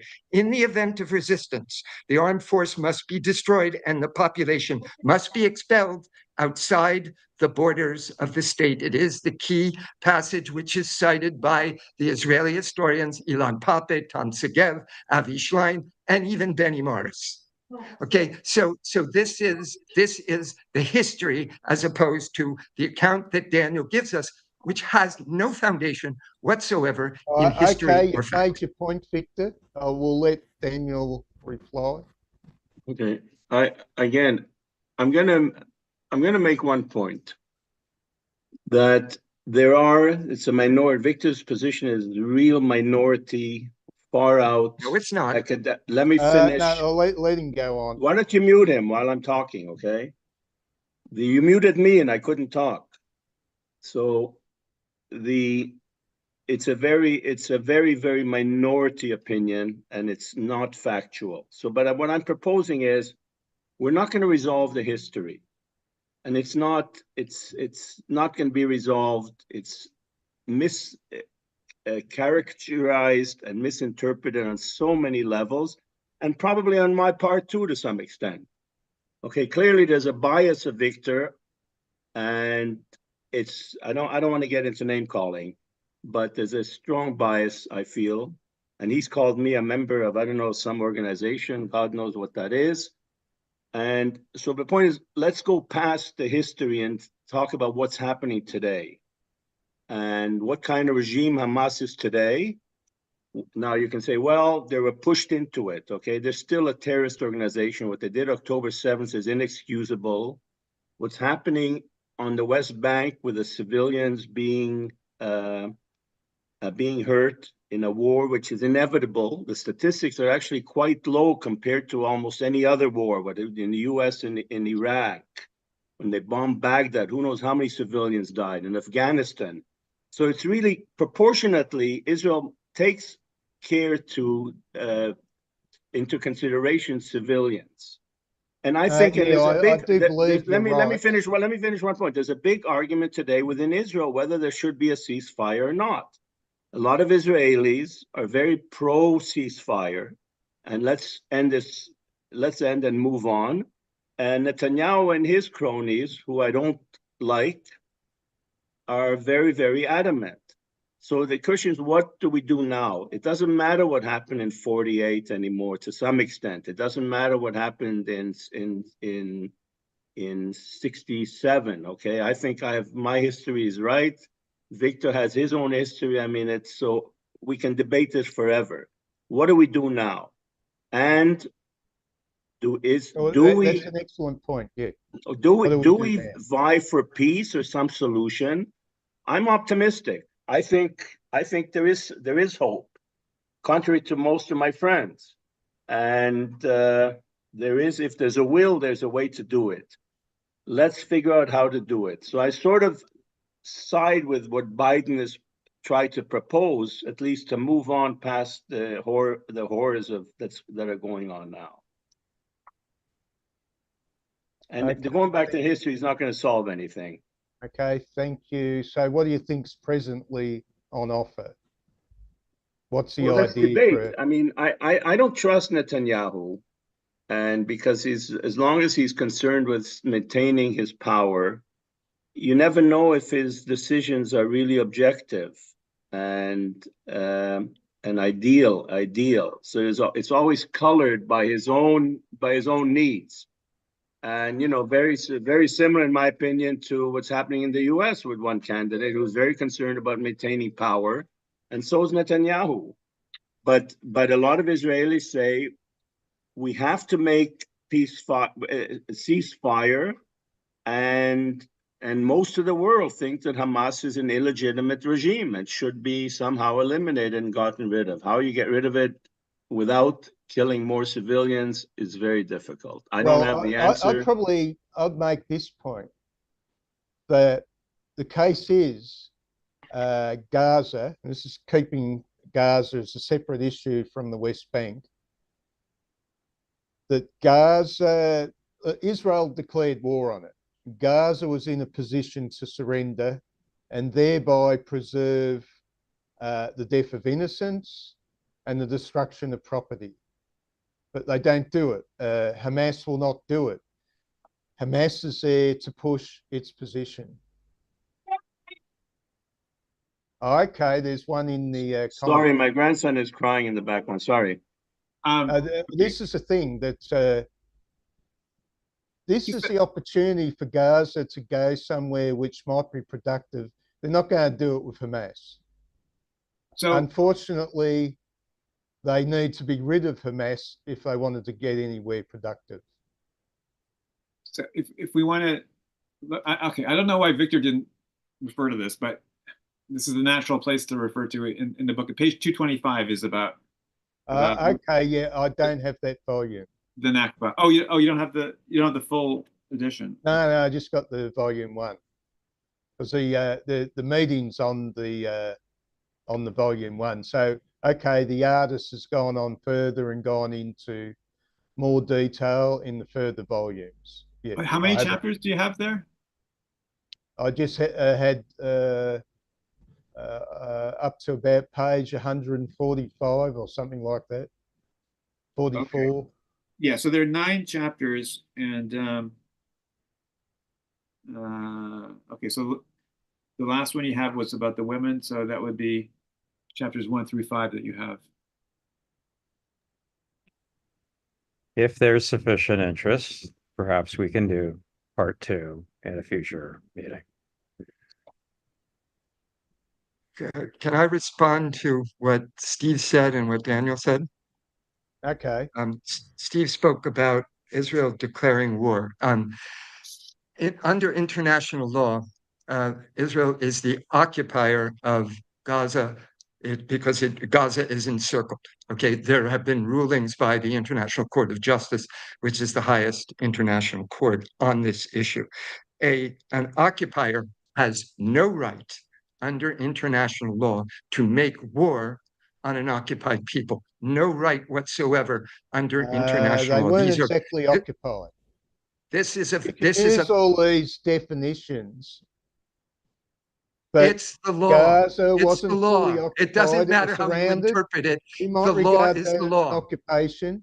It's a ruling of the highest court in the world. It's just an idea. It doesn't matter what your opinion is. So as far as what Israel's concerned that Daniel spoke about, its concern about civilians. Reality. 40,000 civilians are dead. 93,000 civilians have been wounded. According to the Lancet, Hamas. Can I respond to what was said? According to the Lancet survey in the UK, which is the most important medical journal in the UK, to go into every flipping detail. It's necessary to counter what is being said, which is purely rhetorical, with facts. That is what I'm doing. You don't seem to know the difference. Daniel speaks purely rhetorically, and I speak purely factually and historically. Okay, so according to the Lancet survey, their conservative estimate of the number of dead is 186,000 dead because of the destruction of over 30 hospitals, because of the number who are dying that need dialysis, the number of cancer patients who were terminal, the number of women who were giving birth without anesthetic, the number of low birth babies who are dying, the number who are dying of epidemics, etc. This is the most important medical journal in the UK, 186,000 deaths. That's 8% of the population. This is their concern for this one last point about the concern in Israel for the civilians. 60% of Israelis in a recent poll said no humanitarian aid, either food, water, medicine, or electricity, should be allowed into Gaza. None. Okay, what about my point that Gaza simply surrenders? Said, we give up. Hamas has got to go. We'll start over with a different politic. This is the fantasy of American policymakers. You cannot do away with Hamas. Okay, Each time you... That's a brilliant claim. Not a brilliant claim. It's what Gallant is saying. It's what the Israeli defense minister is saying. It's what Shin Bet is saying. It's what all the other Israeli intelligence agencies are saying. Is more important than the common Palestinian. That is not what I'm saying. I'm talking about policy and I'm talking about fantasy that you're describing. You're not going to get rid of Hamas. When you kill, first of all, 70% of the deaths are women and children. So it's a tiny number of Hamas members have been killed. For every Hamas member that you kill, for every Hamas member that you kill, you get 5 new Hamas militants who are going to arm themselves. This is Israeli intelligence's estimates. Well, okay, this is why the defense minister of Israel says you cannot defeat Hamas. Total victory is a pipe dream. Okay? You said you agreed with Biden. Well, Biden is siding with Gallant, who has said what I just said. Look, if Israel wanted to, they could wipe out Hamas. But no, that would mean without the wiping out all destruction of the population of Gaza. They're They have the doing it power through to do genocide. that. They're just not using it. They're doing it through genocide. That's the only way they could do it. They could really do genocide if they wanted to. If they want to use nuclear weapons, yeah, and we'll have a nuclear exchange that will extend beyond Gaza. That's for sure. Who's going to shoot back at Israel? Excuse me? Who is going to shoot back at Israel? Who's going to shoot back at Israel? With nukes. Pakistan, which has said that it will use nuclear weapons if Israel uses nuclear weapons. Nonsense. I'm leaving, guys. It's fun. They have over 100. Okay, they have over 100, and they have delivery systems. But when did Pakistan say that? I haven't heard that. Pakistan said that about, I don't know, 4 to 7 months ago. I can't remember exactly when. Okay, was that when Imran Khan was running Pakistan? It would have been, yes, still at that, probably at that point, yes. Okay, well, he's in jail now. I know that. Okay, so there's an observation that historians have made, or any observer, which is that for the last 100 years, the Zionists and the Israeli government have had the strategic objective of controlling the maximum amount of land with minimum number of Arabs on that land. Okay, as much land as possible, no, as much land as possible or as feasible, with as few Arabs on it as possible, as feasible. So does anybody disagree with that, that is the overall Israeli objective and has been for 100 years? Well, I think that's the preferred option for many in Israel. Well, I mean, like, is this the overall Israeli government goal, strategy? Well, I think the Israeli strategy is dependent on the reaction they get from the Palestinians as well. The thing is, when Israel left Gaza, the Gazans voted in Hamas, and they haven't had an election since. And I think the position for Israel is that if they allow an extension of free statehood to more Palestinian territory, they're just going to get another launching zone for more missiles against Israel. This is a thing. The Well, you're not. Palestinians have used violence against Israel and continue to do so. But- And Israel is ultimately not going to tolerate it.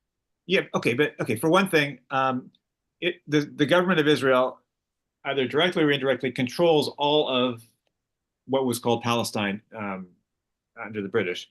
But what I said about that, I can't tell if you're agreeing or disagreeing with me when I say that the Israeli government goal has always been as much land as possible with as few Arabs on it as possible. Is that? That has been a goal of certain elements. I don't think it's an absolute goal of You don't think? Okay. of every last Israeli. No.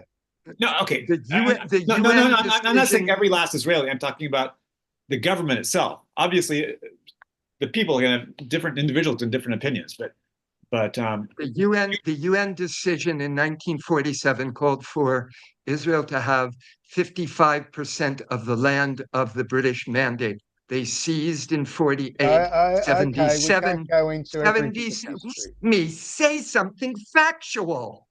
Well, you've They said see a that, great let me deal, say Victor. something. Why are you an anti-intellectual? You cite Nietzsche.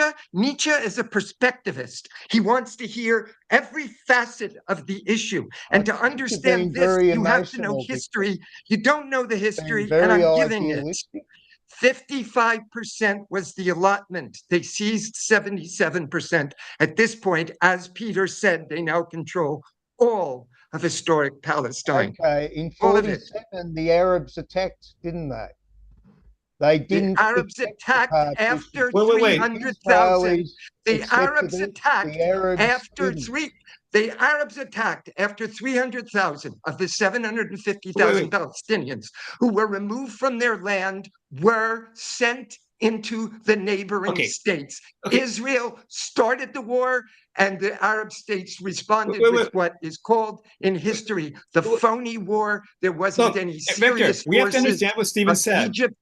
Egypt emptied its prisons of members of the Muslim Brotherhood, none of which had any military training, and sent them to die in the 48 war. It was a joke. Only the Syrians had a serious force. Okay, It was only I don't think you understood what 5,000. Victor said, what Steve said, because I'm not sure. I'm not sure I understood what you said, Steve. You said something about the Arabs started fighting, or what exactly did you say? Yeah, well, the 48, 47 war, the Arabs started. Which Arabs? The UN partitions Palestine between the Israelis and the Palestinians. And They the Israelis responded to an accepted the ethnic partition cleansing. and Wait, the You don't know the Palestinian history. and Arabs. Listen Wait, to the which history. Arabs? I want to Learn understand what something. Stephen's saying. Learn something. They responded to an ethnic cleansing that began in March. The war Steve, began which in Arabs May. are you talking about? You're talking Well, nonsense, the Steve. various You don't Arab know. You're nations as informed attacked as Daniel is. You're as informed as Daniel. No, I want to understand what Steve is saying. Which Arabs are you talking about? Well, there's various Arab nations which attacked Israel in 48. Okay, you're not talking about Arabs in Palestine. I'm not. Well, the Palestinians themselves weren't an armed state at the time. Some of them might have had arms, but they were reliant on the organization coming from outside Palestine. Yes, that was in the book, and on that page 225. That you don't have that section of the book, but maybe we can get into that some other week. But to my knowledge, the Israelis accepted the partition, the Arabs rejected it, and hence history followed. And they lost. And accepted the Arabs partition, lost. but Wait. it seized 77% of the land, even though under the partition it was given 55%. You're talking nonsense. You don't know the history. You haven't done the research. Until you do the research, you shouldn't. Wait. There were no Israelis in 1947.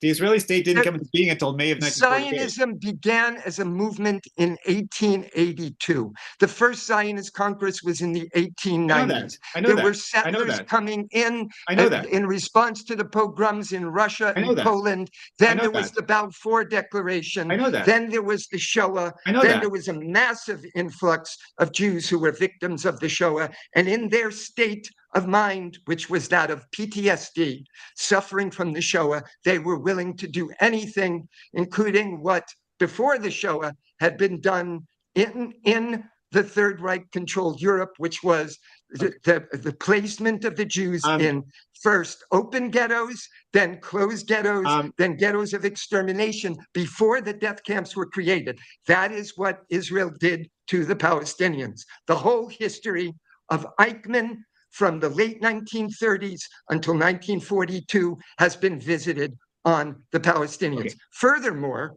the Palestinians are known by the Israeli human rights groups as the Jews of the Arab Levant. They were expelled from the Holy Land. They've had a diaspora to many of the same nations to which the Jews fled in North Africa, the Levant, Europe, and in North America. They have also suffered pogroms in every nation. They've suffered pogroms in Kuwait, pogroms in Libya, pogroms in Lebanon. The Palestinians are the Jews minus the Holocaust, and now there is a live feed genocide occurring, and according to the Lancet, 186,000 have died. I'm looking at Wikipedia. Unfortunately, I know it's Wikipedia. There were no Israelis until May of 1948.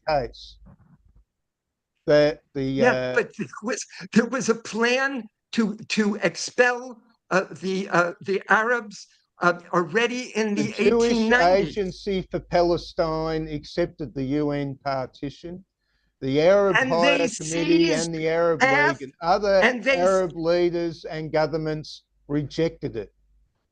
They seized half of the mandate for Palestine after they had seized the part that was mandated to the Israelis in 1948. So that was not for the Israelis.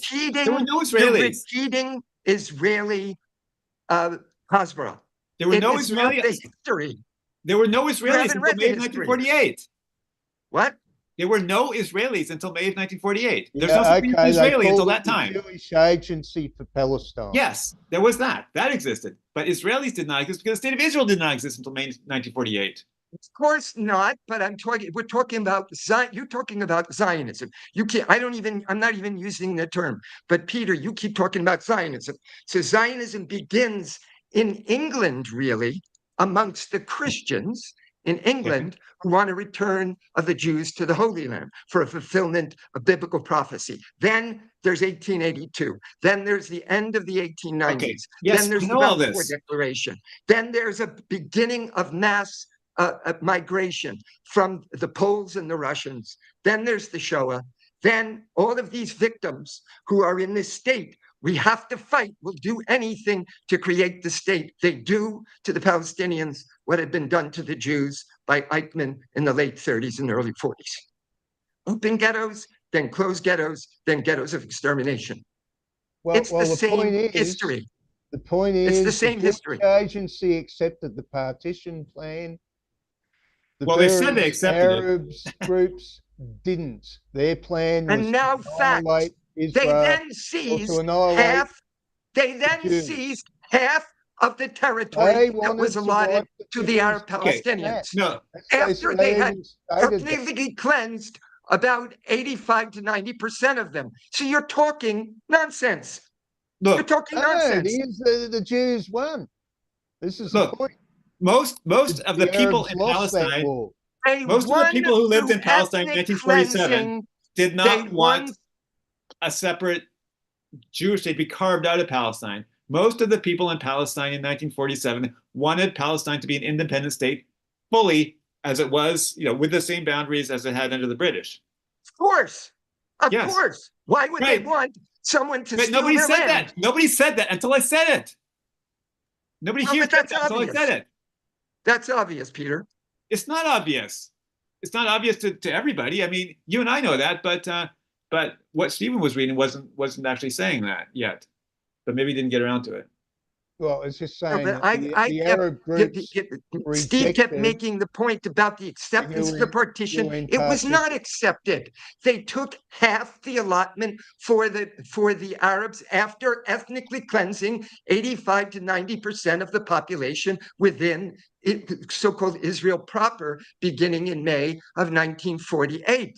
It's not proper because you cannot create legitimacy on the basis of ethnic cleansing any more than Australia is legitimate Yes, you in can. ethnically cleansing Create the legitimacy Aborigines on the or basis the Americans, the ethnic Native cleansing, Americans or the Canadians, because the there's First Nations nations or all the around New the world Zealanders, the that have Maori. ethnically cleansed through the thousands of years, and they are regarded as legitimate now.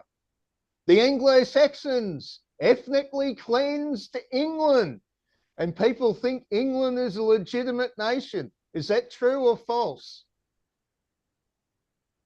You have you have different monarchies in England. Yes, you had the Romans there, and then you have Celtic kings, and then you have the French, and you have the French kings from the Norman invasion, and you have the Anglo-Saxons before the Norman invasion, and then you have a completely different royalty at this point. Okay. And each new nobility basically removed the previous nobility and say seized something. their land. No, I think there's something important here that we're missing here. So Steve says that the Jewish Agency accepted the partition plan.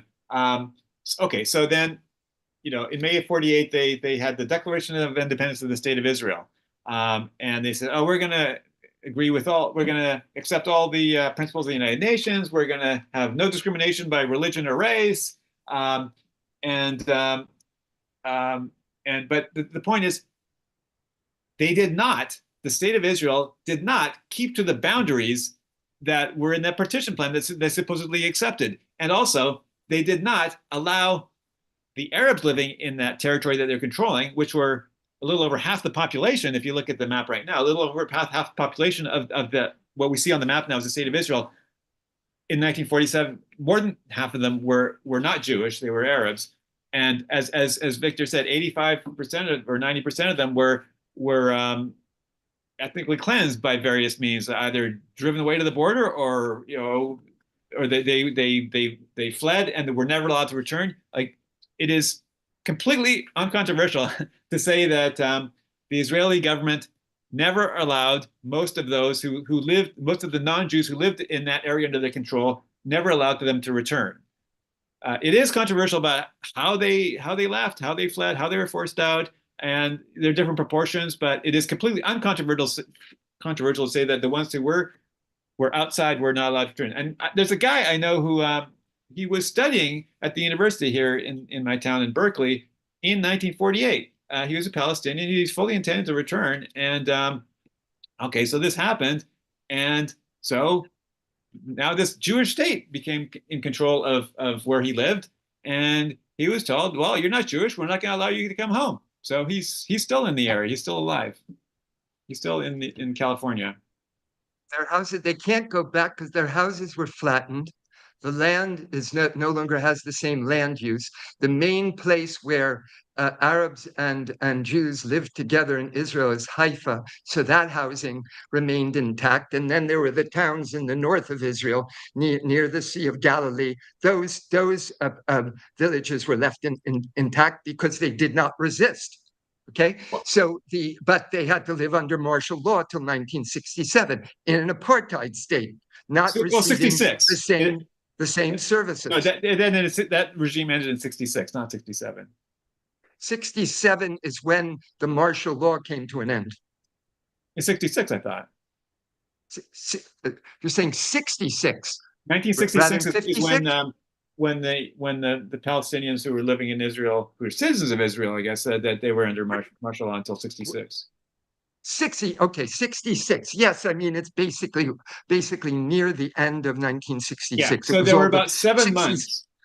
there are about 7 months of when there were no Palestinians living under Israeli martial law in the whole history of the state Okay, of Israel. but the way that I made this point earlier, the martial law that was imposed upon the Israeli Arabs, right, beginning in 48, was then transferred onto the West Bank with a new ethnic cleansing of 300,000 Palestinians, and then the slow burn ethnic cleansing from 67 till October the 7th, 500,000 more Palestinians were uprooted.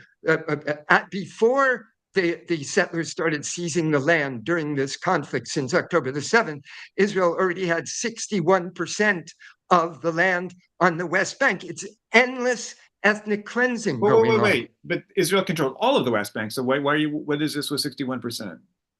So now the total area that I think is until the settlers started seizing land after October 7th, the total area that was under immediate Israeli control, it's effective Israeli control everywhere, but was 91%. So as far as Israel accepting the partition, they went from the 55% to 77% already in 48. Right. Then they seized the West Bank. Then they ethnically cleansed that immediately 300,000, then 500,000 over from 67 to 2003. Now they've ethnically cleansed 2 million Gazans. When does it end? And so Hamas and the Palestinians of whatever political stripe, am I a fan of Hamas? No, and I'm not a fan of the Palestinian Authority either, because it is so corrupt that according to the Palestinian NGOs, 1/3 of the budget of the Palestinian Authority is going into the hands of high Palestinian officials. Populations are very different. But originally there were about 2 million people in Palestine.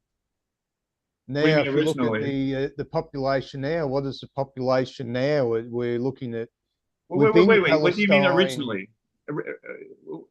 What date were there 2 million people in Palestine? And what do you even mean by Palestine? Around the time of the partition. Before the partition, there were about 900,000 to 1 million Palestinians. Total. Yeah, I'm including the number of Jews that were there as well. Yeah. No, that's just when the British mandate ended, there were about 2 million. Now, I'm just saying 1.8 million in Palestine. You have a problem with 2 million people, 1948, 1947. Today, the problem just within the former boundaries of Palestine is what, 15 million? Not including the millions of Palestinians that are in countries outside. Right. Yeah. It was 900,000 to 1 million Arab Palestinians in 48, about 600,000 to 700,000 Jews. And then you had, now what you've got is 9+ million Israelis, about 7 million of those are Jewish. And then you've got about 5.5 million Palestinians in Gaza and on the West Bank. So it does total now about 15 million. Numbers, what? I don't think with such a heavy population, there's not going to be a good deal for everybody. It's gone too far. There's too many people now. The problem is too large. It's not too large. The U.S. has always held the cards. Eisenhower resisted Israeli policy. Nixon resisted Israeli policy. Reagan resisted Israeli policy. So what do you mean by too large? Jr. resisted Israeli policy. Well, you've got a population altogether of all different groups within the borders of Palestine. I think it's somewhere about 15 million. I think so, yeah. And Palestinians. Yeah. Yes. And of course, you've got millions of Palestinians outside of that. So how does this end in an equal situation for both sides? I don't think it can. Well, what does it have to do with how many people? I mean, you've got the same territory, which has been under the control of the Israeli government since 1967, since longer than I've been alive. I'm saying it does make a huge difference, because When there's not much to go around, you get conflict. Now, if there's plenty to go around, people will be peaceable, they will cooperate. But when stuff starts running out, they start fighting each other. It's like America. You're splitting into, well, I don't know if you're American, but you're splitting into two factions. Have decided America is no longer big enough for the other side. Look, there's three possible routes. One is the continuation of the present, which means the eventual ethnic cleansing of the West Bank. The second is a one-state solution where all human beings live with the same rights as now exists in South Africa. The third solution is a two-state solution, and any of the peace solutions, one state or two-state solutions, would have to be imposed by the United States, because the United States is the arbiter. It's the United States that uses its veto power in the Security Council. It's the United States that arms Israel to the teeth. You're going off on a tangent again. No, I'm not. I'm responding to what you said. I'm responding to what you said. Well, I'm just saying directly. It's not just a case of Jews versus Palestinians. The fact is, you leave Palestinians on their own and they're going to oppose each other because they're going to be fighting over everything. Israel's on the brink of civil war right now. If you've been reading Times of Israel and Haaretz, you would know that, okay? Israel's not only on the brink of civil war, it is isolated internationally. Its economy is collapsing, and the whole planet. a half a million Israelis have left since October the 7th. I've got to go. Is David still there? Is the stool still there? I'm here.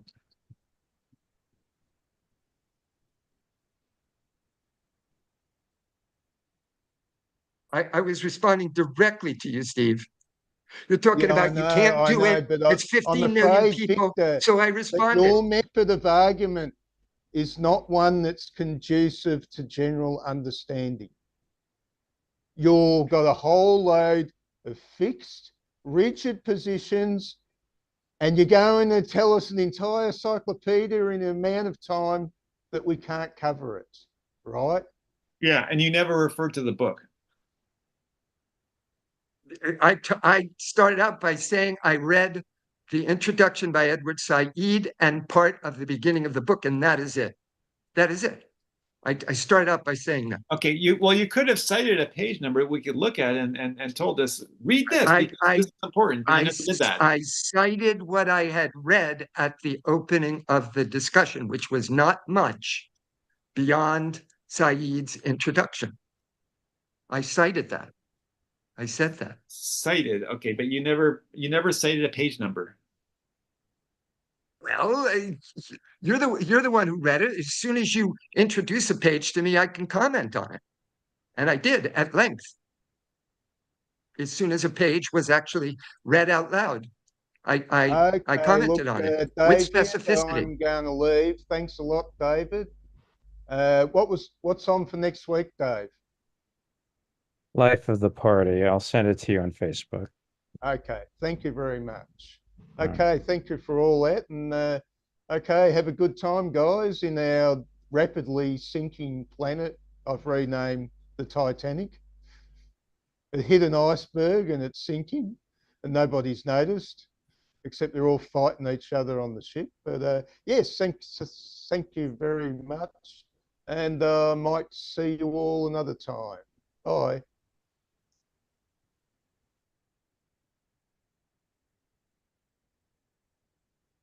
Okay, so wait a second. David, you're still there? I am. And Peter's still there? I'm here. Honestly, I think, I'm not even remembering his name now, or he is still there. Steve is still there. He responds in an anti-intellectual manner to every precise response. He uses the word rhetoric to describe, I'm using facts. The only way to he says, don't go back into the history, and yet there's discussions that are historical from everyone else. Without understanding the history, you can't understand why the so-called peace process failed utterly. Yeah, I Without agree with. I would agree with at without least. understanding what Peter said, okay, for instance, you can't understand why this conflict is ongoing. When Steve mentioned the 15 million that were living there, I responded with the three possibilities, which Yeah. all the commentators talk about, which is a one-state solution in its current form with Israeli supremacy, or a one-state solution with equal rights, or a two-state solution. Those last two solutions would be viable, but they can only come about if they are imposed from without, because Israel is right now with its PTSD, collective PTSD, is committing genocide, not only freely, but talking about it freely, talking about Yes. erasing Yeah. Gaza, having children sing songs where they talk about annihilating all of Gaza yes. on Israeli TV. Yes, I know. I've already seen at least 95% of the facts that you presented here. But the thing is that Stephen was saying things and you weren't trying to figure out exactly what he meant. For example, when he said that that in 1947 the Arabs started fighting the Jews. Well, so which Arabs? Which no, the point here is not whether what he's saying is true or false. The point is to understand what exactly he's saying. So in 1947, yeah, there were fights between Arabs and Jews within Palestine, Palestinian Arabs and Palestinian Jews. Of course, the Palestinian Jews were much better armed, and there's a page about that in the book. That is a part that Steve doesn't have, but so I want to know what Steve meant when he said that the Arabs fought the Jews, and so it turned out, because I asked him, what he meant was the other Arab countries, Syria, Lebanon, Jordan, Iraq, and Egypt, of course. That's what he meant. But of course, they didn't come in until 48. Until 48, May and 48, yeah. Yeah, After they did not. They actually never entered the area, any of the territory allocated to the Jewish state. Well, actually, I think I'm wrong. I think there's some tiny areas where they kind of entered briefly, but yeah, they made it very clear. The Arab League gave this declaration saying, this is why we were doing this, because hundreds of thousands of Arabs are being forced out of their homes, and we can't just let this new separatist organization, the militant separatist group, allow that to happen. So there's nothing controversial in what you said or anything controversial in what I said. It all comes from Israeli historians. Ilan Pape. Yes. Avi Schleim, Tom Segev, Benny Morris, yeah, even Benny Morris, who has now become a right-wing Zionist after his initial. I've seen books. All these. I've seen all three of those guys in person. Yeah. So this is what but the conflict begins earlier. You've got the Arab revolt in the 19 teens. You have battles between the Jews and the Arabs in the late 1920s.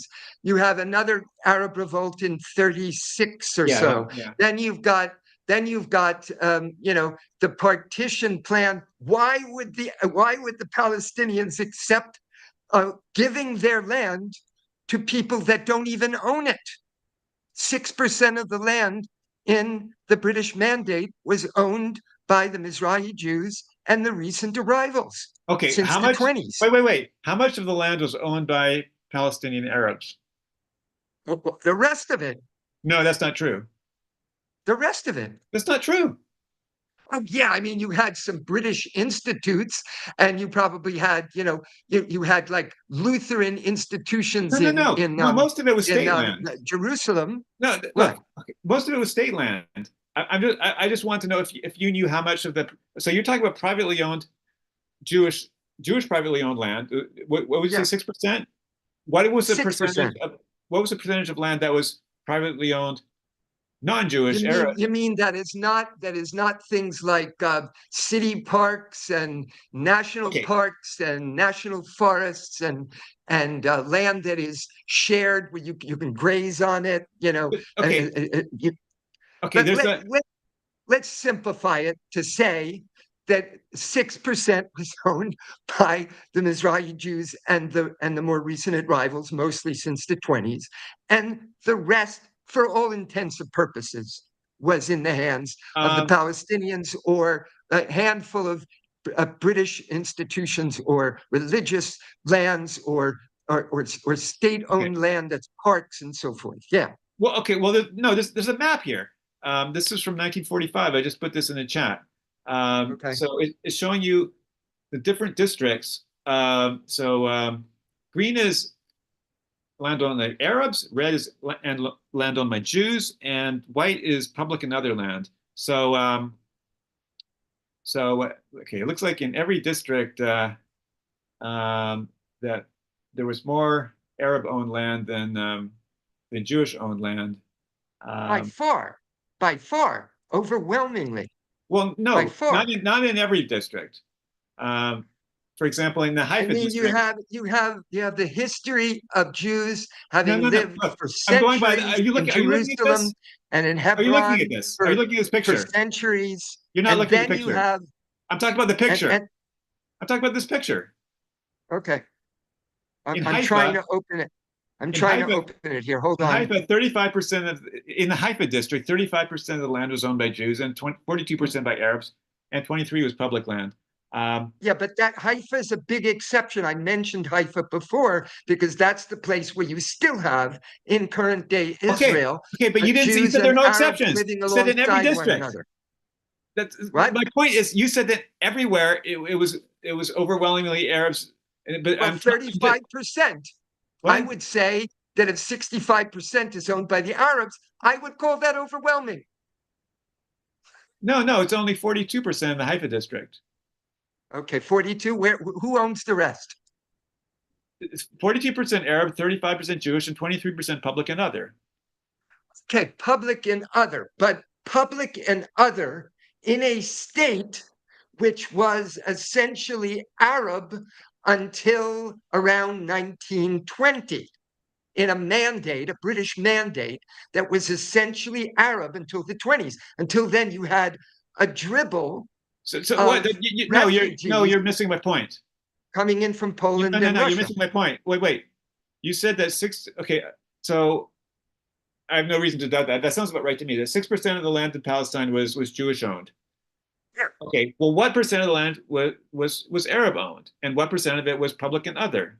That's what I don't know. If you use Haifa as an example, you're going to get a skewed view because, as I said 15 minutes ago, Haifa is the city in present-day Israel where you have Jews and Arabs living alongside one another, Okay. and they're not, the Arabs are not getting ethnically cleansed. Okay, so that's the exception. Entire major cities of 30,000, two of them were ethnically cleansed by Rabin. No, you're not understanding why I said what I said about Haifa. Okay, why did I mention Haifa? I don't know. You tell me. You don't know. Well, why didn't you ask me why I mentioned it? I thought I made it clear. Obviously, you didn't understand. You're even admitting that you didn't understand why I mentioned it. Why? The reason why I mentioned it is that is an example of a district where the Jewish ownership of land was almost as high as the Arab ownership of land. It was exceptional in that. It was unusual in that respect. And also the Jaffa district is like that too. 39% Jewish owned, 47% Arab owned. So in every sub-district, there is more Arab owned land than Jewish owned land. So you're telling me that, which sounds about right, that 6% of overall land was Jewish owned. But by that same metric, what percent of the overall land in Palestine was Arab owned? That's what I don't know.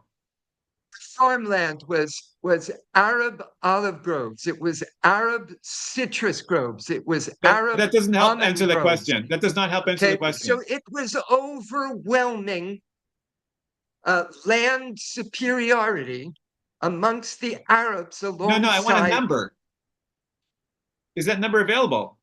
It's just, that's purely academic because Of course it essentially is. the Of state, course. this, until the 1920s, it was essentially an Arab state. It starts to become something of a nascent Jewish state, maybe in the 30s. Okay. Well, look, on this map here, they have green for Arab owned, red for Jewish owned, white for public and other. Well, So that's they and then 45. they tell you numbers for each sub-district, but they do That's not tell you the 45. overall numbers. They don't tell you the overall fraction that is green, the overall fraction that is red, the overall fraction of all of Palestine. That's what I Okay, want but to know. that's 1945, so that Yeah. skews the view. That skews the view. You've got to look at 1882. You got to look at Well, the time of the well, First no, but Zionist no, Congress. you You well, have to no, look no, at it the doesn't. Balfour Okay, Declaration. what is the comparable? You gave a number. 6% of the land of British Mandate Palestine in 1947 was it was owned by Jews? 48. Okay, so I don't know. That might be higher than it was in 45 when this map was made. I don't know. Maybe it was less. It was probably slightly higher That's what I would already. guess. Yeah, No. What? but that was Zoom talking. Um, Oh, okay. So but no, what is I the mean, number? I mean, but what number? okay, the percentage. You're you're No, I being want to know more. the comparable number. You said that You're 6%. I don't know the number. You're being more academic than me, Peter, Well, do you want to know the number? and that's hard. Do you That's want to know the hard. number? Well, here's the way I'm trying to explain away the number.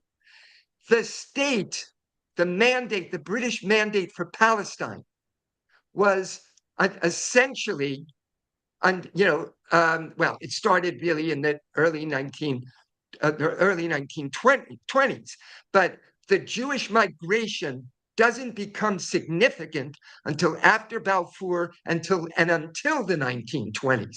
So until that point, the British mandate is still essentially an Arab state ruled by Britain after having been ruled by the Ottomans.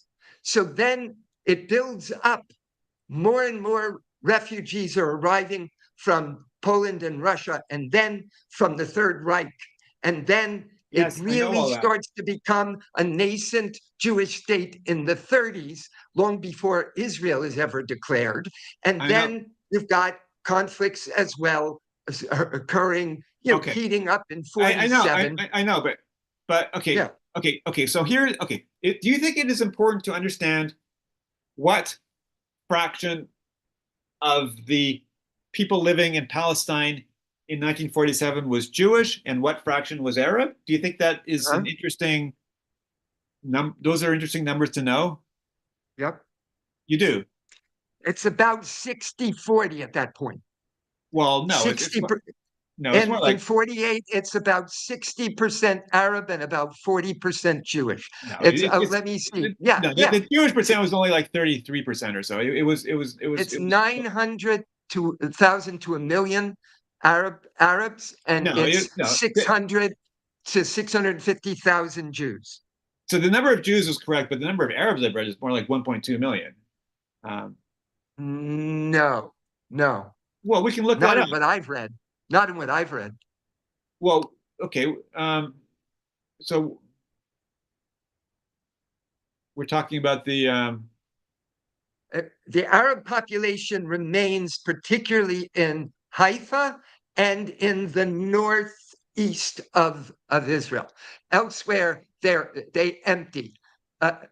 They empty the farms, the hamlets, the villages, the towns, virtually everywhere.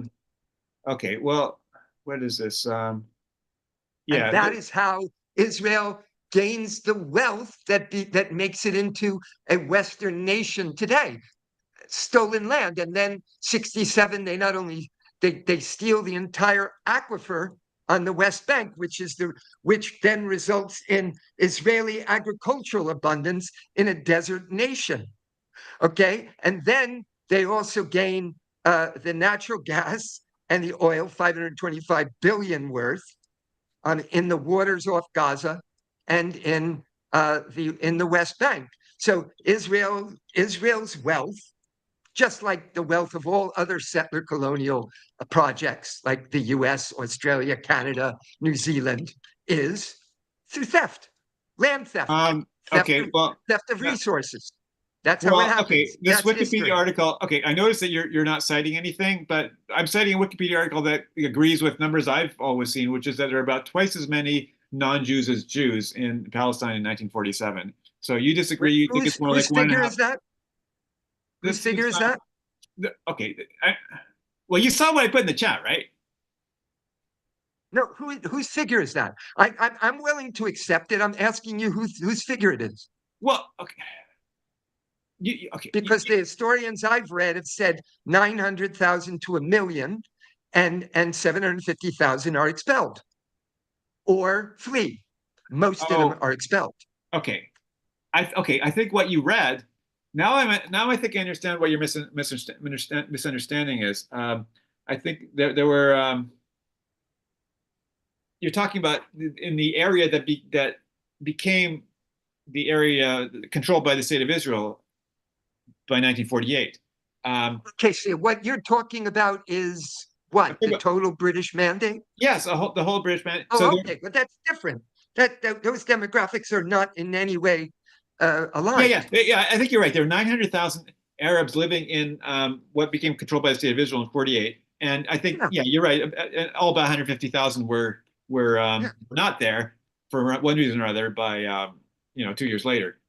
But at the same time, okay, there's still Jews, Mizrahi Jews living in Hebron, which is not within the state of Israel. There's still Mizrahi Jews living in East Jerusalem, which is not part of the Israeli state. So you've got, it's like a mixed demographic. And interestingly, the Jews, the very conservative Jews of East Jerusalem were not Zionists. Neither was Freud, neither was Einstein, neither was Martin Buber, neither was Hannah Arendt.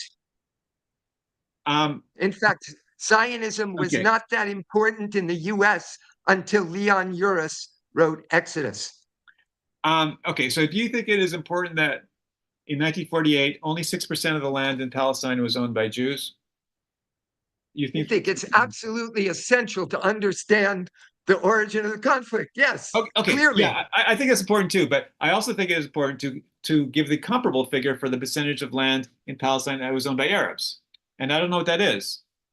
I've only got it for some districts. I think I'm giving a cogent argument by saying that since the British mandate was until the 20s was an overwhelmingly an Arab state, meaning Druze, Christian, Muslim. Okay, and so you don't really have significant migration till the 20s. It's still a small number, and then you have highly significant migration in the 30s and 40s, and then you've got all of these victims, Jewish victims, arriving, wanting to have a homeland after centuries of persecution, after a genocide by the Romans, right, in the 2nd century, the beginning of the 2nd century, after all of the expelling of the Jews in the Middle Ages, after all of the events in the Pale of Settlement, and then the major pogroms, right? And so they're ready to do anything. They're ready to do to the Palestinians, and they did do to the Palestinians what had been done to them. Okay, and now it's the final phase. But it's the genocide. It's the final phase. Well, this is what happens. This is what happens. I don't disagree with that, but I think it is not effective to say what seems to be the factual case that in 1948 only 6% of the land was owned by Jews, without saying what percent of the land was owned by Arabs, because that's the natural question. Hey, of course you're going to have mountains where nobody lives. Of course you're going to have desert where virtually no one lives except for a handful of Bedouins. Of course you're going to have, and really no one owns the land because they wander. Of course you're going to have state parks within the mandate that were run by the British, and you're going to have church lands, and you're going to have public lands and shared grazing lands. But essentially, until the 1920s, it's an overwhelmingly Arab state, and it still is in the 30s. And But it's what is a not comparable until the number? 40s that you've got a huge influx coming from okay, but that's victims of not the a reason Shoah. not to come up with the number. We can find the number. We can find the number. Okay, find it. I'm I don't ready know to hear it. how. Okay. So I've been trying to figure this out. I spent an hour a week ago trying to figure out this number. So this is what I did. Okay. Okay. Tell me if I'm crazy or not. Okay. So I looked at this Okay. map that I shared with you. Okay. Yeah. It's very nice. They tell you the breakdown by district, by the districts of Palestine. So that's great. Now the trouble is, okay. So if we only knew the area of each subdistrict, how much land is total in each subdistrict, then we could calculate the percentage red, green, white. I'll toss out an estimate.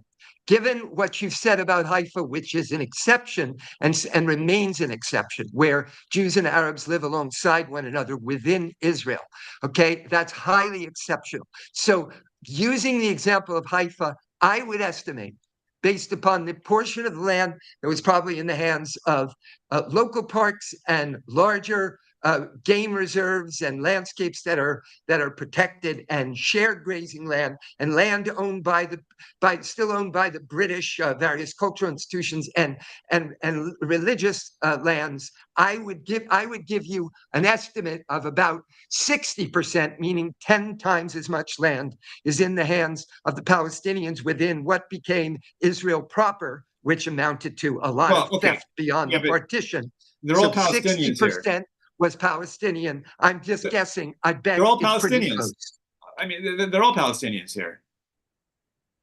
Well, okay, now you're being even more technical. Yes, they're within the British mandate for Palestine, so they're all Palestinians. But I'm talking about Arabs and Jews is what I'm That's what they're about. showing on the map. Arab-owned land and Jewish-owned land.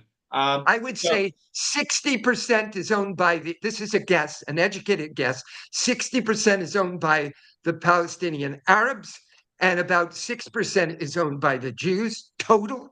So it's about 10 to 1. Well, and without ethnic cleansing, there's no Jewish state. Okay, I have to go. I have a roommate who is disabled. I have to take care of him. Before the last time, before he's going to sink into deep sleep. So I have to do that. My very religious Jewish roommate. Okay, so I have to help him. So this is that would be my guesstimate. It's probably pretty close, 60% to 6%. No, I think half of Palestine was in Beersheba district, and that was 85% public land, and only 15% Arab. So 85% public land. The Beersheba district, which is mostly desert. But here's what you have to take into account. A lot of land tenure that's established by empires is public land that is leased to you for 99 years. For instance, Hong Kong was leased to the British for 99 years. So I don't think that's an accurate number. I don't look it up. I have to go, but I don't think that's an accurate number. Sounds wrong. I'm not sure which number you're saying is not accurate, but okay. A lot of colonial arrangements call for 99-year leases. So public land is actually essentially owned by Palestinians, but it's technically public land, and they're leasing it from the British as they leased it from the Ottomans. Okay, but there's a 6% figure that you're committed to. But anyway, you have to go. Okay, I gotta go.